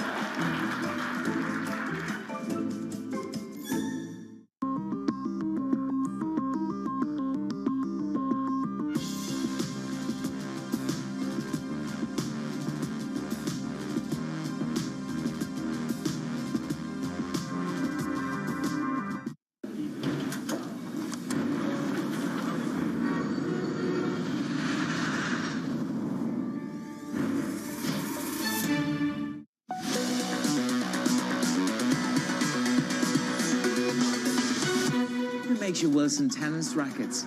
Immerse Sports, they're looking happy up there on the balcony. Small rebound in this equity market. You saw one of the biggest sell-offs across the equity markets yesterday on the back of Jay Powell pushing back on March as a live cut, mating and deflating some of the sentiment in the market. We're rolling over to a happier opening. It's a big day. 15% of the S&P 500 will report after the bell today. Amazon, Apple, along with Meta, defining the next trajectory in AI. There you go. And they're happy over at the NASDAQ as well. Equity markets set for a warmer opening today. One stock we are keeping an eye on it is Qualcomm, reporting better than expected sales and profits, but delivering a modest outlook for the year ahead. Bloomberg's Ed Ludlow joins me now. Is this the poor man's NVIDIA? Ed, good morning. Is it a poor man's NVIDIA? It's an interesting question. With Qualcomm, you always have to go back to basics, modems that go into smartphones. And the big picture outlook, smartphone sales overall will grow flat to slightly up in 2024. They declined in 2023. There's an inventory issue and debate to be had here, which is that they are showing signs that smartphone makers work through inventories, and those inventories have stabilized, so there will be some forward ordering. There's some confidence, therefore, in the outlook for the current period in terms of revenue, but also EPS. The worry is everything else, connected appliances that Qualcomm calls IoT, and in that sense, the recovery is going to be delayed to the second half of this year. But Manus, you may have a sense of deja vu. I've said this before. How many chip makers will say, well, the recovery is coming. It's just going to be in the second half of this year. The AI story with Qualcomm is they want to be in the race, both on the smartphone and PC. It's a show me the money. Where is it showing up in the financials? Not quite yet. Yep, you're right. Everybody wants to be in the race, Ed. Ed Ludlow there with the very latest. And Ed will be sitting down with the Qualcomm president and CEO, Cristiano Amon. That's a little bit later today on Bloomberg Technology at 11:45 a.m. I don't think he'd be putting are you the poor man's NVIDIA to the CEO. Might be a bit disingenuous. It's just trashy market talk. Let's turn our attention to the financials. Investors are watching the shares of the New York Community Bank after its biggest one-day decline on record. Abigail Doolittle is with me. So, Abby, it's a debate, isn't it, as to whether it is idiosyncratic and just their problem. Good morning. It certainly isn't. Good morning, Manus. It's also a debate for shareholders because the stock had been up about 2% in the pre-market, a little bit of a recovery. Now it's down. The reason that the stock had some sort of a bounce yesterday after the close, after that record plunge, management did say that 2024 net interest income would be above the street. But in the light of what you were just talking about, the fact that their loan loss provisions are more than $500 billion, 12 times the estimate, they lowered the dividend to raise reserves for commercial real estate, specifically office and multifamily. It's just too scary in terms of what could be next for investors. So the stock is still down. And it does put the spotlight, to your point, back on CMBS. Is it going to be a big issue in 2024, bigger than it turned out to be in 2023? The reason it matters is 80% of the $1.5 trillion CMBS that's coming due by the end of 2025, well, those values haven't been established. So it's going to be interesting to see whether this is a one-off or if it's more spread out, as some of the real estate experts that I've talked about saying that there really could be some sort of a debt crisis ahead, Manus. Okay, well, the Citizens Bank CEO told us its regional bank pain is in the past. It'll play out on the marks, won't it? Abby, thank you very much. Turn our attention to earnings season. Peloton results coming up short, warning investors, but another sales decline for the current quarter. We're all going back to the gym. Katie Greifeld. Another rough ride for Peloton shares this morning. Let's get into some of these numbers right now. Third quarter revenue forecast, it came in between $700 to $725 million. That was short of estimates. And for the year, Peloton revised its revenue forecast down to $2.68 to $2.75 billion. The estimate had been for $2.74 billion, so right below the upper end of that range. And that's really sinking shares this morning, Manus, especially given that the second quarter was just okay. Revenue, it beat slightly, while the loss per share was in line for estimates. And as you know, this has been a long turnaround story for Peloton, and it is clear that this journey is not yet over. In the shareholder letter, the company wrote that our outlook tempered by uncertainty surrounding our ability to efficiently grow paid app subscribers. So there you have it. Shares currently off by almost 10%. Yeah, and those connected fitness subscribers came in at 3 million. And the estimate was sort of 3.01. Connect me up. Katie, thank you very much. Staying with the earnings season, Royal Caribbean delivers an upbeat forecast due to the record booking volumes since November. Isabel Lee is with me. Big business, the Caribbean Cruise Company. Big business indeed, Manus, which is why shares are popping up now by more than 4%. Full year EPS, the company said, will be between $9.50 to $9.70. That implies a 40% growth and is higher than analysts estimate. We have Wells Fargo saying that this guidance was, quote, impressive. And we have Stifel saying that they were, quote, pleasantly surprised. So the bullishness stems partly from what they're seeing is a record start to the booking season. They saw their best 5 weeks of bookings so far in the recent weeks. And if they're on track, they will achieve operating efficiency goals in 2024. And that's 1 year ahead of schedule. The stock is, again, still rising, continuing its rise. It's up now by almost 5%, and it surged 162% last year, Manus. Isabel, thanks a million. Thank you very much. Stocks are coming in for a third consecutive month of gains. It may be bumpy along the way, but here's what Morgan Stanley's Mike Wilson had to say about the rally a little bit earlier. We had this big rally after, the pivot, and I would say it started with the Treasury squeeze when they said they're going to issue less coupons. So it was really a duration rally that then fed into a stock rally. And so now valuations are stretched again, and people are looking around going, okay, what's next? What's the next catalyst? Well, let's put that very question in conversation with Richard Bernstein, CEO and CIO at Richard Bernstein Advisors. Richard, good to see you this morning. I thought it was an interesting, a very succinct way of putting it. It was a duration trade, first of all, that gave, the elixir of life to equities. So what is it that delivers a step change up for equities? What is the catalyst next to continue the equity bull run? Good morning. Good morning, Manus. I think, normally PE-driven markets are followed by earnings-driven markets. And I think that is the story that we should be looking at now for the next several quarters, is the profit cycle has begun to trough. Profits are beginning to rev up. And I think, in a portfolio, you don't want necessarily companies that are just interest rate sensitive and see multiple expansion, because we know if interest rates go up, multiples come down. The question is, will the multiple come down by the P going down in the PE or the E going up? Cyclicals are really where the E goes up in an earnings-driven market. So, Wilson's looking for high quality growth. Those people, and I hear this time and time again, pricing power and strong balance sheets. Do I get that going for breadth? Do I get that going for the Russell? If it is going to be soft landing, I want breadth. I don't want all my concentration risk in Mag 7. Look, I know Mike Wilson very well. He's a very smart guy, but I think we disagree with him right now in terms of the future role of the economy. What's going to be the path of the economy? And I think consensus is more, we're still talking about landings. People are talking about is it going to be a hard landing or a soft landing? Will the economy slow? I think an increasing amount of data is showing the economy is either bottoming or actually accelerating. And in that environment, as I said before, we think the profit cycle is starting to accelerate. When profit cycles accelerate, actually lower quality investments work better than higher quality investments because they're more cyclical, right? Cyclicals cause the cycle. We always have to remember that.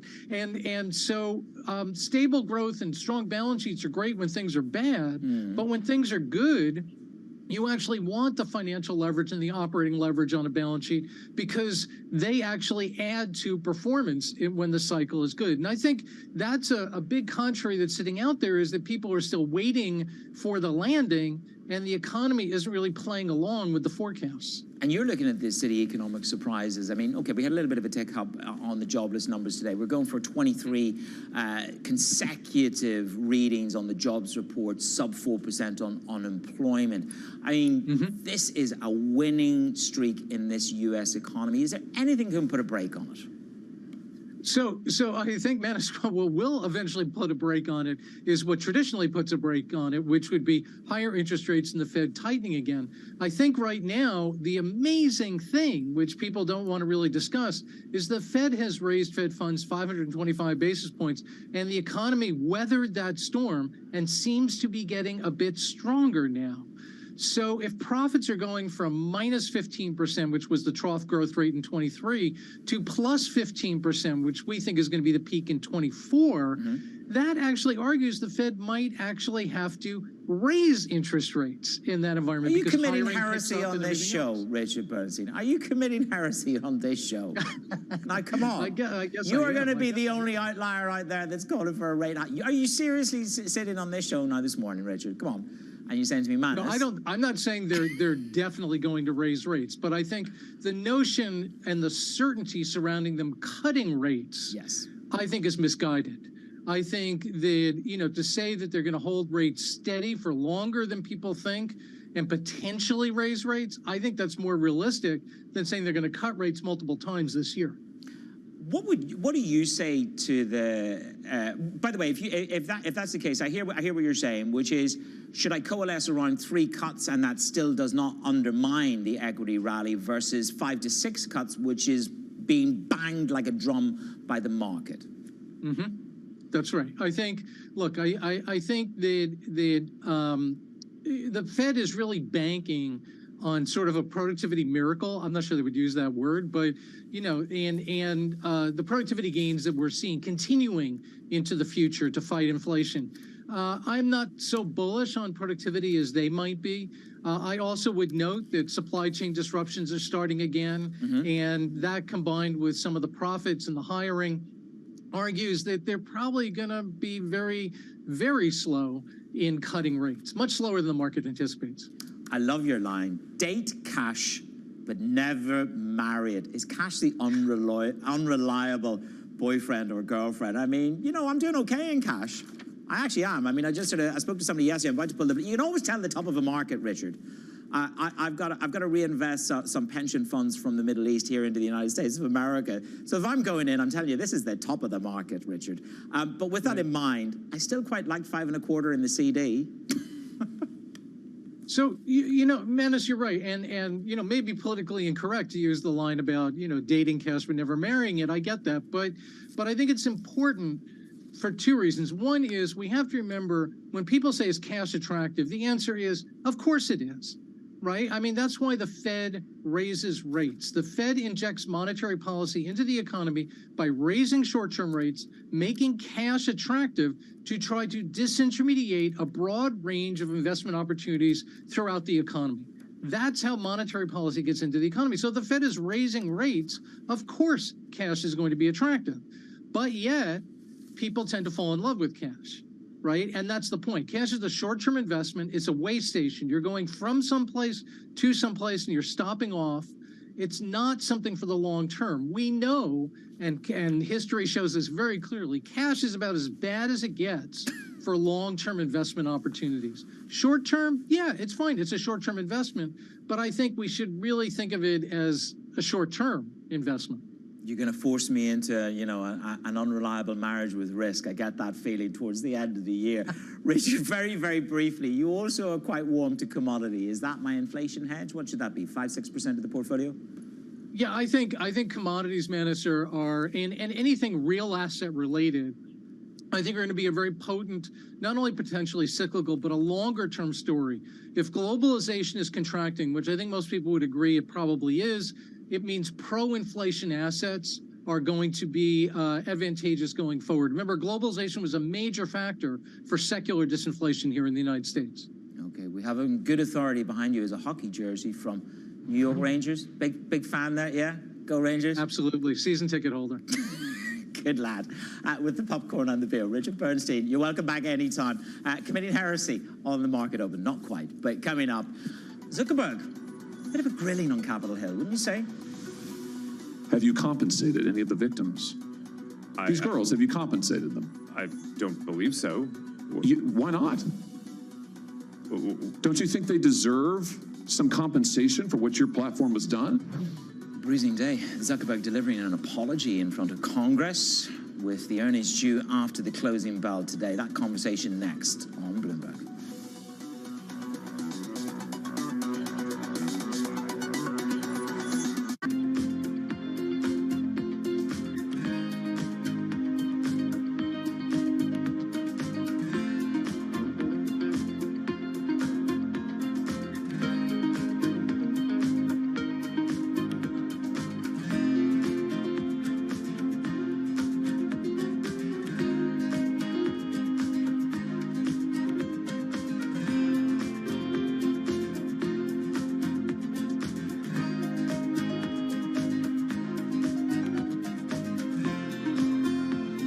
Welcome to the world of decentralized finance. You can see the massive gains for the OG crypto coin. The breakout we have all perhaps long awaited finally realized. We'll see if it sticks. Bloomberg's covering all things crypto, the people, There's no question this industry is composed of some bad actors and some good actors. the transactions, Volumes have surpassed $24 billion per day. and the technology. Stop talking about the technology, start demonstrating the utility. Bloomberg Crypto, Tuesdays. This is Bloomberg Surveillance with Tom Keene, Jonathan Farrow, and Lisa Abramowitz. It was unimaginable that we would see rates move this fast. That was not in the realm of thinking. Just the timeline of what they knew and when they knew it. Why didn't they do anything about it? When do we have to see the kill?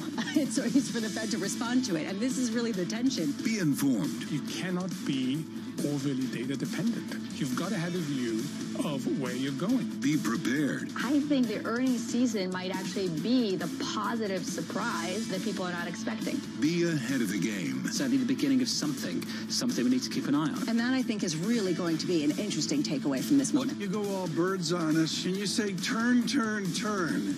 Is that what we're doing right now? Yeah, big question coming into the show for us was, when is that turn going to be? What a fantastic conversation. The news you need. The president's calling on manufacturers to make more in America. It is working, and it's reflected in these jobs numbers. The analysis you trust. How do you take this anecdotal data and say, really, just focus on the now, because that is going to tell you where we're going?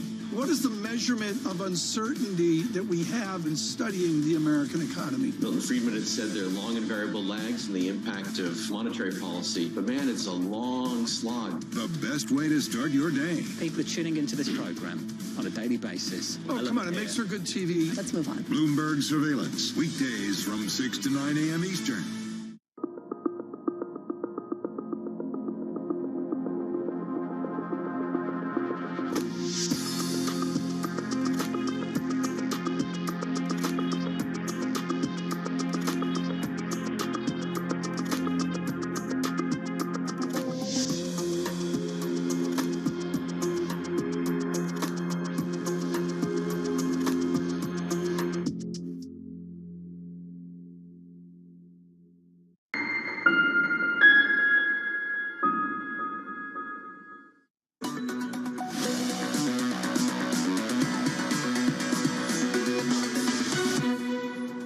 Have you compensated any of the victims? These girls, have you compensated them? I don't believe so. Why not? Don't you think they deserve some compensation for what your platform has done? There's families of victims here today. Have you apologized to the victims? Would you like to do so now? Well, they're here. You're on national television. Would you like now to apologize to the victims who have been harmed by your product? Show them the pictures. Would you like to apologize for what you've done to these good people? It really was high drama in Capitol Hill. Just take a look at these images. Was it choreographed or not? That's the question you must ask yourself. Senator Hawley grilling Mark Zuckerberg, prompting an apology to the families who say that Instagram contributed to their children's suicides or exploitation. Zuckerberg was just one of several big tech CEOs facing that Senate Judiciary Committee, discussing the various ways to improve online safety for children. Joining me now in terms of what we can expect today is our Bloomberg Technology co-host, Ed Ludlow. Ed, very theatrical, and it should be said he wasn't the only CEO that was brought in front of Congress yesterday, although he did arrive voluntarily, it should be added. So, bit of context for us, Ed. Good morning. Yeah, good morning. I mean, the reporting is it was an impromptu moment, and Zuckerberg did apologize. He would go on to say, I'm sorry for everything that you've all gone through. It's terrible. No one should have to go through the things that your families have suffered. And as Bloomberg reports, and I encourage you to read the story, there are a number of activists and victims in the room, as Senator Josh Hawley alluded to, that had mixed reactions to that apology, many of them saying it's not good enough. This was important because it was the first time that Linda Yaccarino, the ex-CEO, testified in front of Congress, as well as Evan Spiegel, the Snap CEO. And, you know, the question is what comes out of this? And the answer is probably legislation. In the first instance, Linda Yaccarino gave an endorsement for the Stop CSAM Act, which has not yet to reach the Senate floor, but is an important piece of legislation in the context of child safety. Both she and Evan Spiegel also talked up other legislation like the Kids Online Safety Act, but didn't give official endorsements. And as you know full well, Manus, the issue with these hearings is they can often venture off topic. In the case of the TikTok CEO, for example, there was a line of questioning about his relationship with China and the Chinese Communist Party and the companies. His point was that, well, I'm from Singapore and I'm a citizen of Singapore. But often it goes off-piste. This stayed very focused on child safety, which in an election year is critically important. Absolutely, and it is quite shocking. You've only got to go and look on Instagram for that question. Are you a member of the Communist Party? You just see the CEO look up in complete shock as to the politician not understanding his nationality. Ed, thank you very much. Ed Ludlow with the very latest. Let's stick with big tech because it is Meta, Apple, and Amazon all reporting the results. It's going to be after the closing bell. 15% of the S&P 500, a little bit higher on Amazon and Meta relative to Apple. And Facebook's parent company expected to post double-digit growth fueled by heavy investments in AI. Scott Devitt is Wedbush Securities. He joins me now. So you have an outperform rating on the stock, a PT of $350. Scott, good to have you with me. It's hard to believe Facebook is 20 years old this year. What's going to move the dial today? Is it going to be the ad spend or is it going to be the AI guidance? Good morning. Good morning. How are you?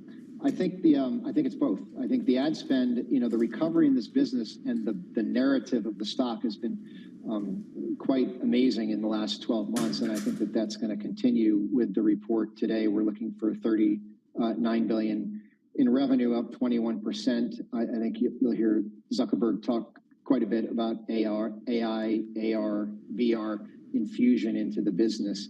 And, they've kind of taken the air out of the room in the ad industry relative to Alphabet's recent report. And I think you'll see more evidence of that tonight. I mean, it was quite bruising, wasn't it, for Alphabet? I mean, they missed. And I know the principle is that they missed, and that delivers uncertainty, and therefore the future of what they've got to spend really comes into question. But when you look at Facebook, Instagram, Reels, WhatsApp, and Threads, it's also going to be a monetization. Do you think that that's going to be, excuse the pun, a thread that we get more detail on? I do. I think particularly Reels. You had this company a few years ago had issues with perception around the Blue app, the core Facebook app, and saturation. It had questions around Apple and IDFA, and it's kind of the other side of both of those debates very strongly. And Instagram is picking up growth, but Reels is a $10 billion run rate business now. So when you think about the TikTok debate that existed, that's also been diffused. WhatsApp is doing better. There's click-to-messaging monetization in the business as well. So if you think of these stocks as kind of multiple fair value and narrative, Facebook has flipped the narrative on its head. Conversely, Google's dealing with something a little bit different now, where the business is actually doing quite well, but anything that it spends, investors immediately conclude that they have to spend more to drive search in an AI-centric world, and it's viewed negatively. Whether that proves to be true or not remains to be seen, but for, call it the next 12 months, that underlying narrative very much favors Meta over Alphabet. This comes down to what is the metamorphosis from a company called Facebook to a company called Meta, and what does it deliver in the AI sphere? One or two analysts are more forgiving of what's going on at Reality Labs, the spend at Reality Labs. Try and help me understand what Meta and AI is. What is the star of AI in the Meta name? So you have Advantage Plus, which is the advertising technology that's really come out of the post-Apple IDFA period, and the ability to better target advertising. That's one component of AI that will benefit the business, probably the most relevant financially at the moment.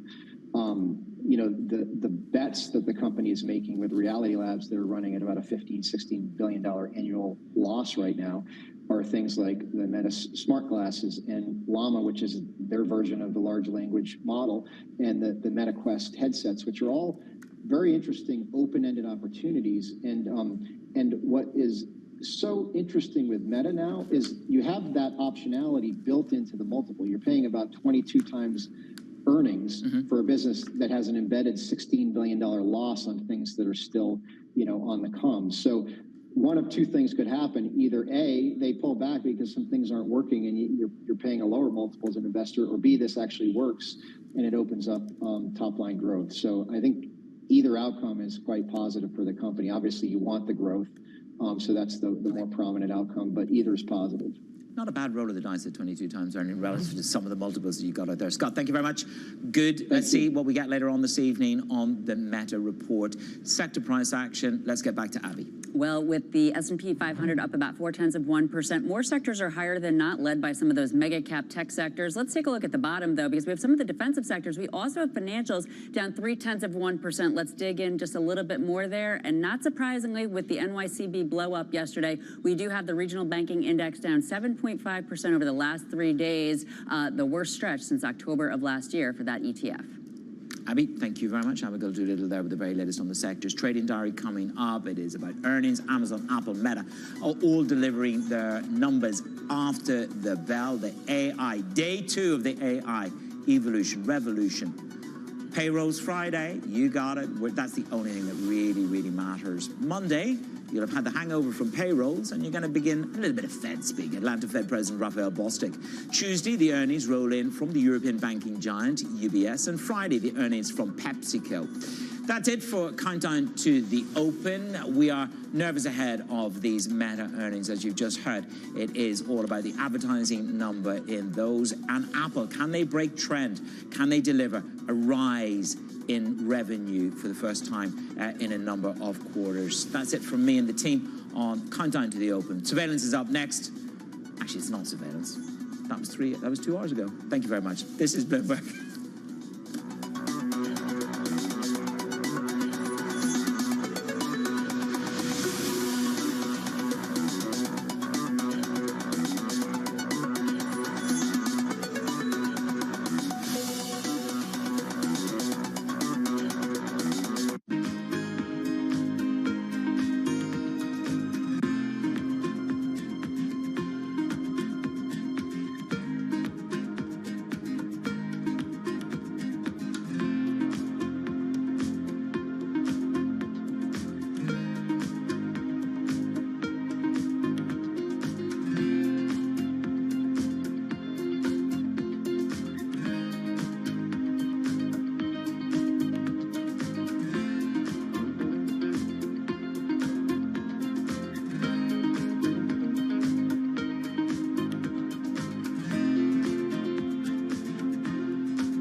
Thing in life I've often said is to be happy, but you seem like a very happy person. It's like nature. Nothing ever stops. So you could be super happy 1 minute and then something happens. So it's just living. It's the joy of life. For any young woman that's watching this, wants to be the next Diane von Furstenberg, what would you recommend? I think the most important thing in life is the relationship you have with yourself. Once you have a good relationship with yourself, any other relationship is a plus and not a must. And the second advice is to be as true to yourself as you possibly can. And you have to accept and own things you may not like, but the more you could be you, the happier you will be.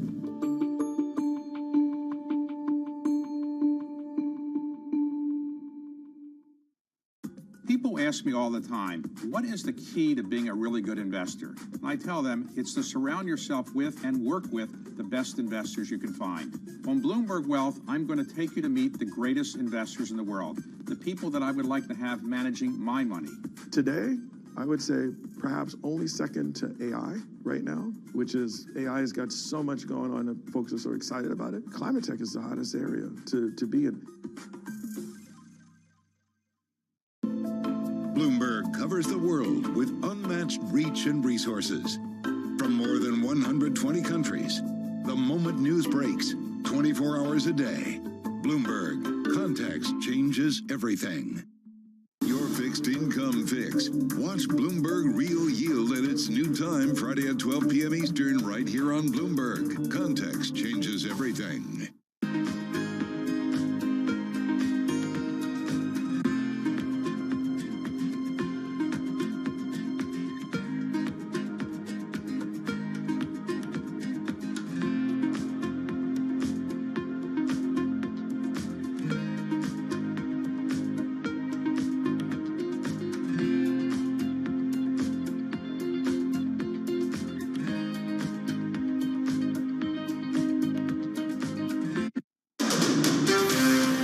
This is Bloomberg Intelligence with Alex Steele and Paul Sweeney. The real outperformance has been the U.S. corporate high yield. Are the companies lean enough? Have they trimmed all the fat? The semiconductor business is a really cyclical business. Breaking market headlines and corporate news from across the globe. Do investors like the M&A that we've seen? These are two big-time blue-chip companies. The window between the peak and cut changing super fast. Bloomberg Intelligence with Alex Steele and Paul Sweeney on Bloomberg Radio.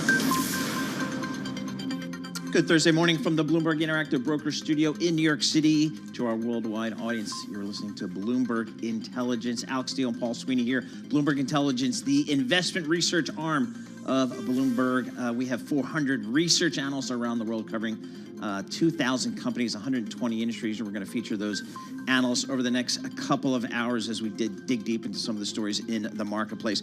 Coming up, we're going to check in with the CEO of Rockwell Automation coming up. They just reported earnings. We'll get the latest there. We're also going to check on Julia Pollack. She's the chief economist at ZipRecruiter. Get a preview of that jobs number tomorrow. And Karen Ubelhardt, she is Bloomberg Intelligence senior analyst. She covers all the industrial companies. We're going to talk about Honeywell. They're reporting some earnings here today as well. But first, let's kick everything off with Mr. John Tucker. Hi, Paul and Alex. The Bloomberg Market Drivers Report being brought to you by Interactive Brokers Bond Marketplace. Access their vast selection over 1 million global fixed income securities with no markups or built-in spreads and low transparent commissions. Learn more at ibkr.com/bonds. Well, after yesterday's tech-led sell-off, 7 of the 11 major industry groups in the S&P 500, they're higher right now, and it's being led by communication services, a biggest drag that's coming from the financials right now. And after the central bank threw some cold water on the idea of a March rate cut, Tom Borselli, the chief economist at PGIM, says Fed Chair Powell should get on with it and cut. I'm not sure how much more he wants to see. We have 6 straight months of core on a 3-month annualized basis, sort of oscillating around 2.0%. The problem with wanting to see more good data is that, you run the risk of potentially doing some damage from a labor market perspective. And Apple, Amazon, Meta Platforms, all reporting after the close of regular trading today. Their update's going to give fresh insights on how the companies at the heart of the recent rally on Wall Street are matching up to lofty expectations. Apple in particular, they've suffered 5 straight sales declines in a row, so we'll see how that goes. S&P 500, 14 points higher. That's up 0.3%. 4860 on the index. The Dow Jones Industrial Average up just 13 points right now. The NASDAQ 100, 53 points higher. That's up 0.3%. And after some of the data we got today, 2-year yield, that's 2 basis points higher right now. The 10-year is down 1 basis point. That's at 389. We check the markets for you all day long right here on Bloomberg Radio. I'm John Tucker. That's your Bloomberg Business Flash. Paul and the returning Alex bearing with her gifts, I can see. Yes, exactly. So you were Florence, Italy. I was Florence, Italy. Italy, okay. That's not South Carolina. Florence, Italy. And why were you there? Again, it was a Baker Hughes 2024 annual meeting. So you just basically get around with all these LNG CEOs and oil services guys. You just talk shop for 2 days, and then maybe there's some time for some shopping. What's their view on what was your takeaway from their view on kind of the energy space? They are really mad at the Biden administration for that moratorium, and they're all talking their book, right? Yes. But they're all very much even if it's only delayed 8 months, it means we're unreliable. Japan's going to go to Qatar or somewhere else. They're not going to come to the U.S. Up in arms. Really? Yes, but no one's talking about Iran. No one's talking geopolitical risk, which I found to be very odd because so many things were happening at that time. Right, interesting. All right, we'll get into that. No tree huggers in Florence. I mean, no, at least not where I was. And then, yes, I have a gift for them. I have like amaretto cookies, guys. Oh, nice. It's very exciting. Those are the ones with alcohol in them. Yep, Paul. this is all for John Tucker. Good, awesome. Yeah, sitting on his rocking chair in his jersey. All right, good stuff there. We'll get some more on that. So back from Italy, good stuff to have Alex back here. All right, looking at the market here, we got a lift here. I got the S&P up about 0.4%, the NASDAQ up about 0.7%. And we're going to have another big tech earnings after the close, bunch of companies, and we'll break that down as well. Let's go to Norma Linda. She covers equities and the markets for Bloomberg News, and she joins us here in our New York City studio. Norma, what are you looking at? So we are seeing a bit of lift in the market broadly, especially after digesting that data about the labor market potentially cooling. But I do want to take a look at Qualcomm. That is ticker QCOM. Those shares are falling as much as 5.7%. That's the biggest drop since September. A lot of analysts did note that there are some signs of recovery in the key markets, but ultimately, while they do expect potentially a modest recovery, the chip maker warns about high inventory levels. And so the stock is really inching closer to the price target that Citi analyst is saying. It says that it appears the beat and raise cycle is ending. Citigroup did cut the recommendation on the stock to neutral from buy. We did have BI saying that the results may mark the beginning of a turnaround in smartphones, but ultimately analysts are not as satisfied as they'd like to be thinking about this high inventory. Yeah, I mean, it's just a matter of like, again, where are we in the smartphone cycle? We're all looking for the super cycle. I've literally been hearing that since 2016. Haven't gotten there yet, and that is a trickle-down problem. Right, it just falls through, and as everyone's comparing it to its peers, it doesn't seem to be living up to what we're expecting. Qualcomm, we're going to hear from the CEO at 11:45 a.m. Wall Street time. Ed Ludlow from Bloomberg Technology will have that for us. What else you got? Align Technology? Yes. What is this? Back on the flip side, we're looking positive here. Align Technologies, they are actually the maker of Invisalign. So if you all are very familiar with the teeth straighteners, yes. Okay. So that's if you don't want to get braces and you would like to go to work and not have anyone notice that you're getting your teeth fixed. John Tucker's for you, man. You pop them in. Do it yourself dentistry. And that's what I hear. Okay, two things here. Well, three things. A, I'm told it works. Right. B, it's not cheap. At all. And C, my 19-year-old son came and asked if he could get them, and my response, no. And the reason I said no is because you didn't wear your retainer when we did the braces thing. You had your one shot, dude. If you want to get them, you pay them for them. Yeah, fair enough. And those retainers are the one like that goes around your head. It wasn't even that. Those are just horrid. Yeah, it wasn't even that back in it. So when he was 13, we did it, got it all fixed, spent an arm and a leg, and all he had to do is wear his retainer for a couple of years, and he didn't do that very well, and now he's coming back. This feels real. This feels real. But this company is really showing that it has topped expectations for fourth quarter results. We do have those shares climbing as much as 15%. It's surging for its biggest move since July. So while we may not be interested, apparently some people are. They are. What about Peloton? Are people interested in Peloton? We talked about this a lot last. Tom's not a Peloton person. Is he not? No, so shocking. But anyway, we were talking about it, and it didn't go well for our Peloton friends. Well, those shares are slumping as much as 15%. That's the worst day since August. Peloton said it expects yet another sales decline this quarter. It's been dealing with its own inventory issues and really struggling, as we know, to recover from the post-pandemic slump. It just doesn't seem to be getting there, and it's just predicting another sales decline, and this does not seem great. The projected revenue is $700 million to $725 million for 3Q, and it was well short of expectations for $755 million. Yeah, this is a sad situation for us Peloton users. You're a Peloton user? Right, I forgot about Bike, that. Treadmill? Both. We have Really? both. I do the bike, but not much. My girlfriend is crazy, one of those crazy people. So what do you think it is? Like, if your experience is good, is it just penetration at this point? Yeah. It was the pandemic. It was a classic pandemic stock. You know, people, and there was, at the beginning of the pandemic, they literally could not source enough bikes to meet demand. And they did a lot of things to try to meet that demand that costing them a lot of money now. Now it's just simply people going back to the gym. And so that demand is not there. It's a more normalized world. They have to normalize all their operations, normalize their balance sheet, and it's just taking a while. I have spoken to the CEO, and my call was, you've got 3 million crazy loyal subscribers. You got to figure out a way to make more money off of them, whether it's advertising, merchandise. I don't know what it is. Like services, straight up services, yes. Exactly. And they were trying to appeal to college students. I know they were doing a push toward the University of Michigan. That's what we've been reporting, but it's failed to spur enough sales. Yeah. Well, yeah, because they're too busy going to They have frat really- Their house and campus the pub. gym. They don't have any money. Oh, but Yeah, or nothing. They're And just the- going from the beer And the hall. thing at universities over the last decade, the thing has been these crazy construction boom for quote unquote wellness centers. So they've got wellness centers, they've got gyms out the wazoo. I mean, it's an arms race. So what do they need a bike in the room for? You know, they've got 100%. everything. Where's the So- space for it? Where's the Yeah. space? I mean, geez. All right, Nora, thanks a lot. Really appreciate it. Norma Linda joining us. She'll be back within the hour. So let's talk about things that are working and not working. Let's go to Rockwell Automation. So that company is a really great indicator of sort of end user demand. It provides control devices and software for industrial automation. Now, it reported earnings yesterday, and it tumbled the most intraday since 2022 because its fiscal first quarter profit did actually miss estimates. The stock now up by almost 3% today. We are now joined by the CEO, Blake Moret. We're really great to get this perspective. Hey, Blake, what do you think the market took away yesterday from your earnings? Well, I think they did hear the message of continued underlying demand remaining strong, but we had a shipment miss in the quarter. A lot of that was execution, and we look at that as timing for shipments that will come back in the year.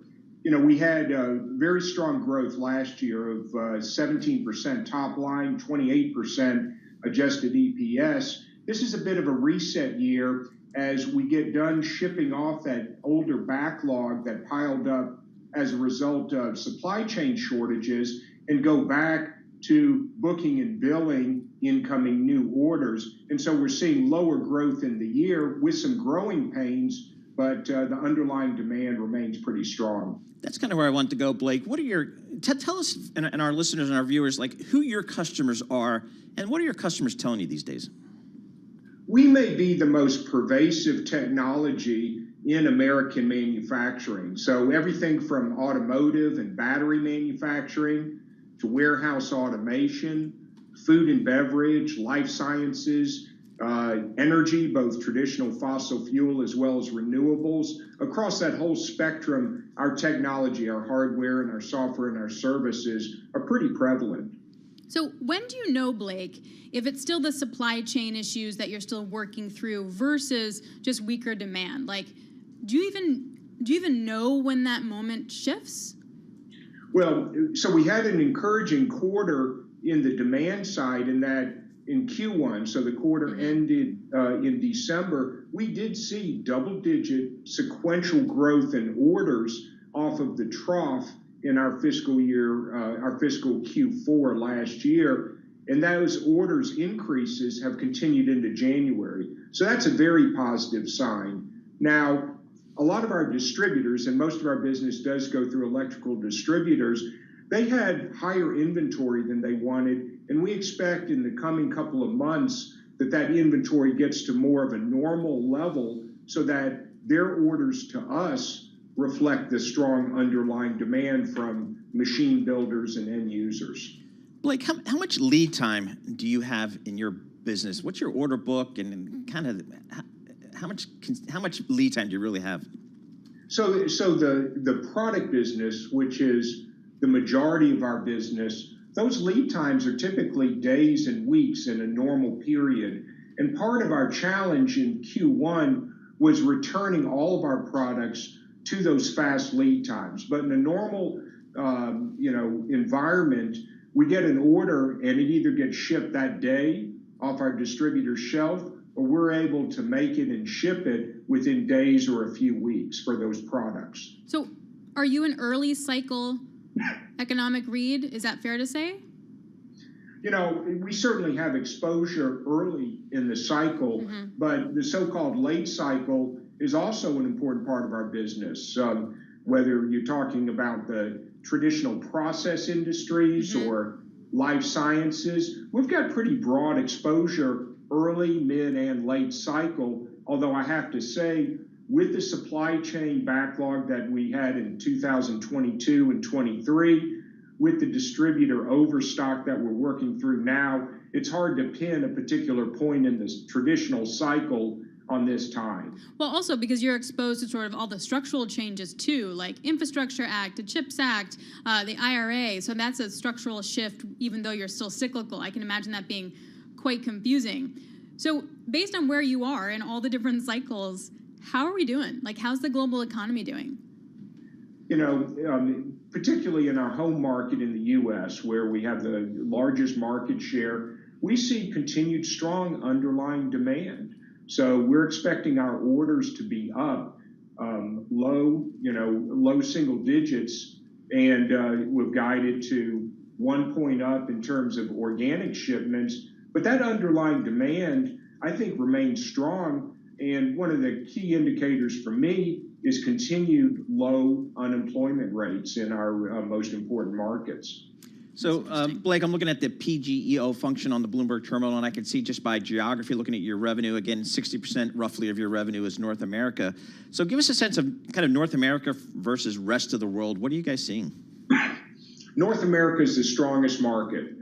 China has significant problems right now, and Europe is still dealing with some of their structural issues. A lot of the business we get in Europe is actually for export back to North America from the machine builders over there. But we expect for this year, North America is going to be the strongest market. And that's good for us because we've got home field advantage. This feels like a U.S. exceptionalism conversation, right? Yeah. Like yet again. So if we just go macro then for a minute, if the Fed cuts rates in May, what does that do? Like, if you're already seeing U.S. Hold up pretty well, does that accelerate the economy from where you stand? I think that could help some of the largest CapEx projects, which, you know, we get some business from, but we're not as much of a CapEx play as, you know, some other names, in that we're pretty balanced between CapEx as well as OpEx in terms of improvements, additional efficiency in existing facilities as well. So I don't know that interest rates are our biggest indicator. As I said, for the economy, I look at unemployment, and you know, I look at the amount of automation investment, both for new greenfields as well as adding efficiency and resilience in existing facilities. Blake, just explain to us kind of what your competitive marketplace looks like. Where are you guys versus your competitors? Who do you compete against, and how is that changing? So our big competitors are mostly the European conglomerates, really. It's Siemens, Schneider, ABB. In certain narrow parts of the market, Honeywell and Emerson here in the U.S., where really, you know, we distinguish ourselves by having a very balanced exposure from discrete applications like automotive to hybrid applications like food and beverage and life sciences to continuous process applications like energy and mining and so on. Hey, Blake, to that point, Honeywell's not having a good day after it reported earnings, one of the worst performing stocks in the S&P. Siemens Energy, part of Siemens, had just been really hurt by offshore wind here in the U.S. I should say not owned by Siemens, but Siemens owns a stake in Siemens Energy. What's your view on the energy green transition build out right now? Are you losing money? Are you making money? What does your order book look like? It's still early innings, but we're seeing good business as a result of energy transition. And I would bucket it in three different ways.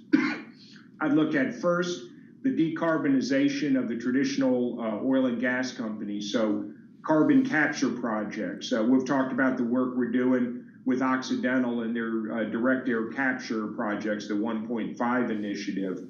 It's renewables, and again, we've talked publicly about what we're doing with companies like First Solar in creating, you know, PV panels. And then it's the thing that we've been doing for our entire history, and that's driving efficiency across all manufacturing. And those are all good applications for us.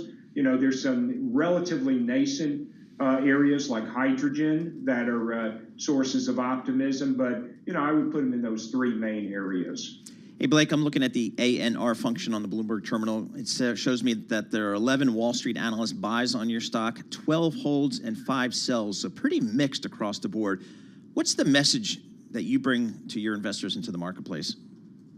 That the underlying demand remains strong, that we really have a unique position among all of those competitors and among the niche competitors. I like the hand we have. And as manufacturing picks up and resets from the period of supply chain shortages, we're in a great spot to accelerate our profitable growth. Before we end here, we have 90 seconds left. You mentioned jobs quite a few times. We have the jobs data tomorrow. We got initial jobless claims rising the most since November today. What is your assessment of the labor market? Hard to get? You going to keep labor, paying more? What do you see? I think in manufacturing, workforce, there's still a lot of unfilled jobs. And we think that, having a skilled workforce is absolutely essential for manufacturers to compete, but it's augmented with the kind of technology that we offer. So it's really that winning hand of having an enabled and engaged workforce, and we do a lot to help with workforce development, and it's also given them so-called superpowers with the technology that we offer. Superpowers. Sounds great. Can you find, like here in the U.S., can you find people for your type of work? Certain jobs, it takes longer than in others. We're actually helping with workforce development programs that we offer in-house and then provide labor, particularly focused towards technician-level jobs for manufacturers in America through our Academy of Advanced Manufacturing. Interesting. All right, Blake, we really appreciate your time here. I know you're busy with the earnings and running a business. Blake Moret, Rockwell Automation. He's the CEO over there. ROK is the ticker for the stock, and the stock down about 16% year to date. So I guess a lot of investors are waiting for that manufacturing turnaround. We did get some better ISM manufacturing data, and we'll talk to Tim Fury coming up on that. So we got it still in contraction mode, but getting better. So again, a lot of investors probably looking for that turn in manufacturing when looking at a company like Rockwell Automation. All right, let's reset right now. Go over to John Tucker, and we'll get a Bloomberg Business Flash. And right now, the major averages, Alex and Paul, they're all higher as we await earnings from Apple and Amazon and Meta platforms. They reported after the close of regular trading in New York today. A measure of factory activity, you just mentioned this, that was a 15-month high at the start of the year. They had the strongest orders since May 2022. But as you point out, still below 50, 49.1. So that does mark contraction territory. Then you have Peloton Interactive, those shares tumbling. The company saying it expects to record another sales decline in the current quarter. S&P 500 right now 22 points higher. This is being led by technology, up about 0.5% after yesterday's sell-off. 48.67 on the index. The NASDAQ 100 right now 90 points higher. That's up about 0.5%. And the Dow Jones Industrial Average just 60 points higher right now. That's up 0.2%. And we check the markets for you all day long right here on Bloomberg Radio. I'm John Tucker. That is your Bloomberg Business Flash. Alex and Paul. All right, John Tucker, thank you so much. We appreciate that. Alex Steele and Paul Sweeney, we're live here in our Bloomberg Interactive Broker studio. We're also streaming live on YouTube, so head over to youtube.com, search Bloomberg Radio, and that's where you'll find us. We're also in Apple CarPlay and Android Radio, so we're pretty much everywhere. Go and check it out on your dashboard. We got the Bloomberg Business app. That's where you can find all that stuff. Tomorrow, and another jobs day. They just kind of sneak up on you every once in a while. So we've got non-farm payrolls. The consensus is for an addition of 185,000 jobs. Pretty solid number. That would be down from last month of 216,000 jobs. But that's certainly something that the Federal Reserve is looking at. So let's get a little bit of a preview there. Julia Pollack joins us. She's the chief economist for ZipRecruiter, joining us on Zoom from Los Angeles. Julia, thanks so much for joining us here. What are you looking for in the jobs data tomorrow? What do you think the Fed's looking for in the jobs data tomorrow? So I'm going to predict that job growth will continue to slow. The 3-month average right now is 165,000, and I think we could even fall below that. So I think the risk is very much to the downside. Job growth has been slowing and narrowing over the course of the year, and I think it'll continue to do so as long as rates hold steady at these restrictive levels. Sorry. Well, I was going to say, yes, and also I feel like headline after headline, it's like job cuts, job cuts, job cuts. So from our perspective, sitting here, it can feel super dramatic. Is it, or are we just like normalizing at this point? So, it's always difficult to figure out what the trend in layoffs is in January. And that's because December and January are layoff season. 20% of all layoffs in the year take place in just those 2 months. So, it's kind of like predicting that the temperature is just going to get colder and colder and worse and worse and worse when you're sitting in January and you're sort of plotting, September through January temperatures. We don't know, right? They could get worse. So far, layoff numbers as tracked by Challenger Gray are lower this January than they were last January. And we know we had this huge spike in layoffs in December and January last year, but also that over the course of the whole year, according to Bureau of Labor Statistics JOLTS data, layoffs were unusually low. The layoff rate lately has been 1.0%. In 2016, 2017, 2018, 2019, it averaged 1.2%. So we basically are having 20% fewer layoffs and firings now than is normal, even though it feels as though they're all the news. So I see in your notes, Julia, 92% of job gains over the past 6 months through December were in just 3 sectors: healthcare, the government, and leisure and hospitality. I did not know that. That doesn't sound like a healthy statistic for the labor market. No, it is actually quite unusual. And the previous month, it was even worse. It was 98%. So last month, job growth broadened a little bit. But that is the next big thing I'm going to be looking at, not the sort of magnitude of job gains, but their breadth across the economy. If they're only happening in these non-cyclical sectors, they're basically fueled by the government, healthcare and government, that isn't a good sign for the economy at all. It would give us reason to understand why consumers, why job seekers, why workers are still feeling a little glum about the situation, even though we have these huge GDP numbers, et cetera. It's because the happiness is not sort of spread equally around. Well, here's a dumb question. Why is that a bad sign if it's mostly leisure, hospitality, government, and healthcare? Well, because lots of people aren't working in those industries, right? There are lots of us who are in tech or in law or in consulting or finance. There's massive demand for nurses. Healthcare is just hiring. Leverage in that industry shifted to workers during the pandemic, and they have not lost that leverage increase. But in the rest of the economy, it's different. It's not so easy for everyone to kind of move into healthcare, right? So when certain industries contract and the number of jobs available just keeps falling, and it's not a matter of one company doing layoffs so you can just go to the next one, but the entire sector contracting. Take journalism, for example, the media, the press. Well, you can end up having people who are unemployed for quite a long time because it's very hard for them to make a shift. Hey, Julie, I'm looking at the forecasts for some of tomorrow's data on the Bloomberg terminal. Average hourly earnings year over year, 4.1% is the projection, kind of flat with last period. That seems pretty good to me. What's the wage environment from your perspective?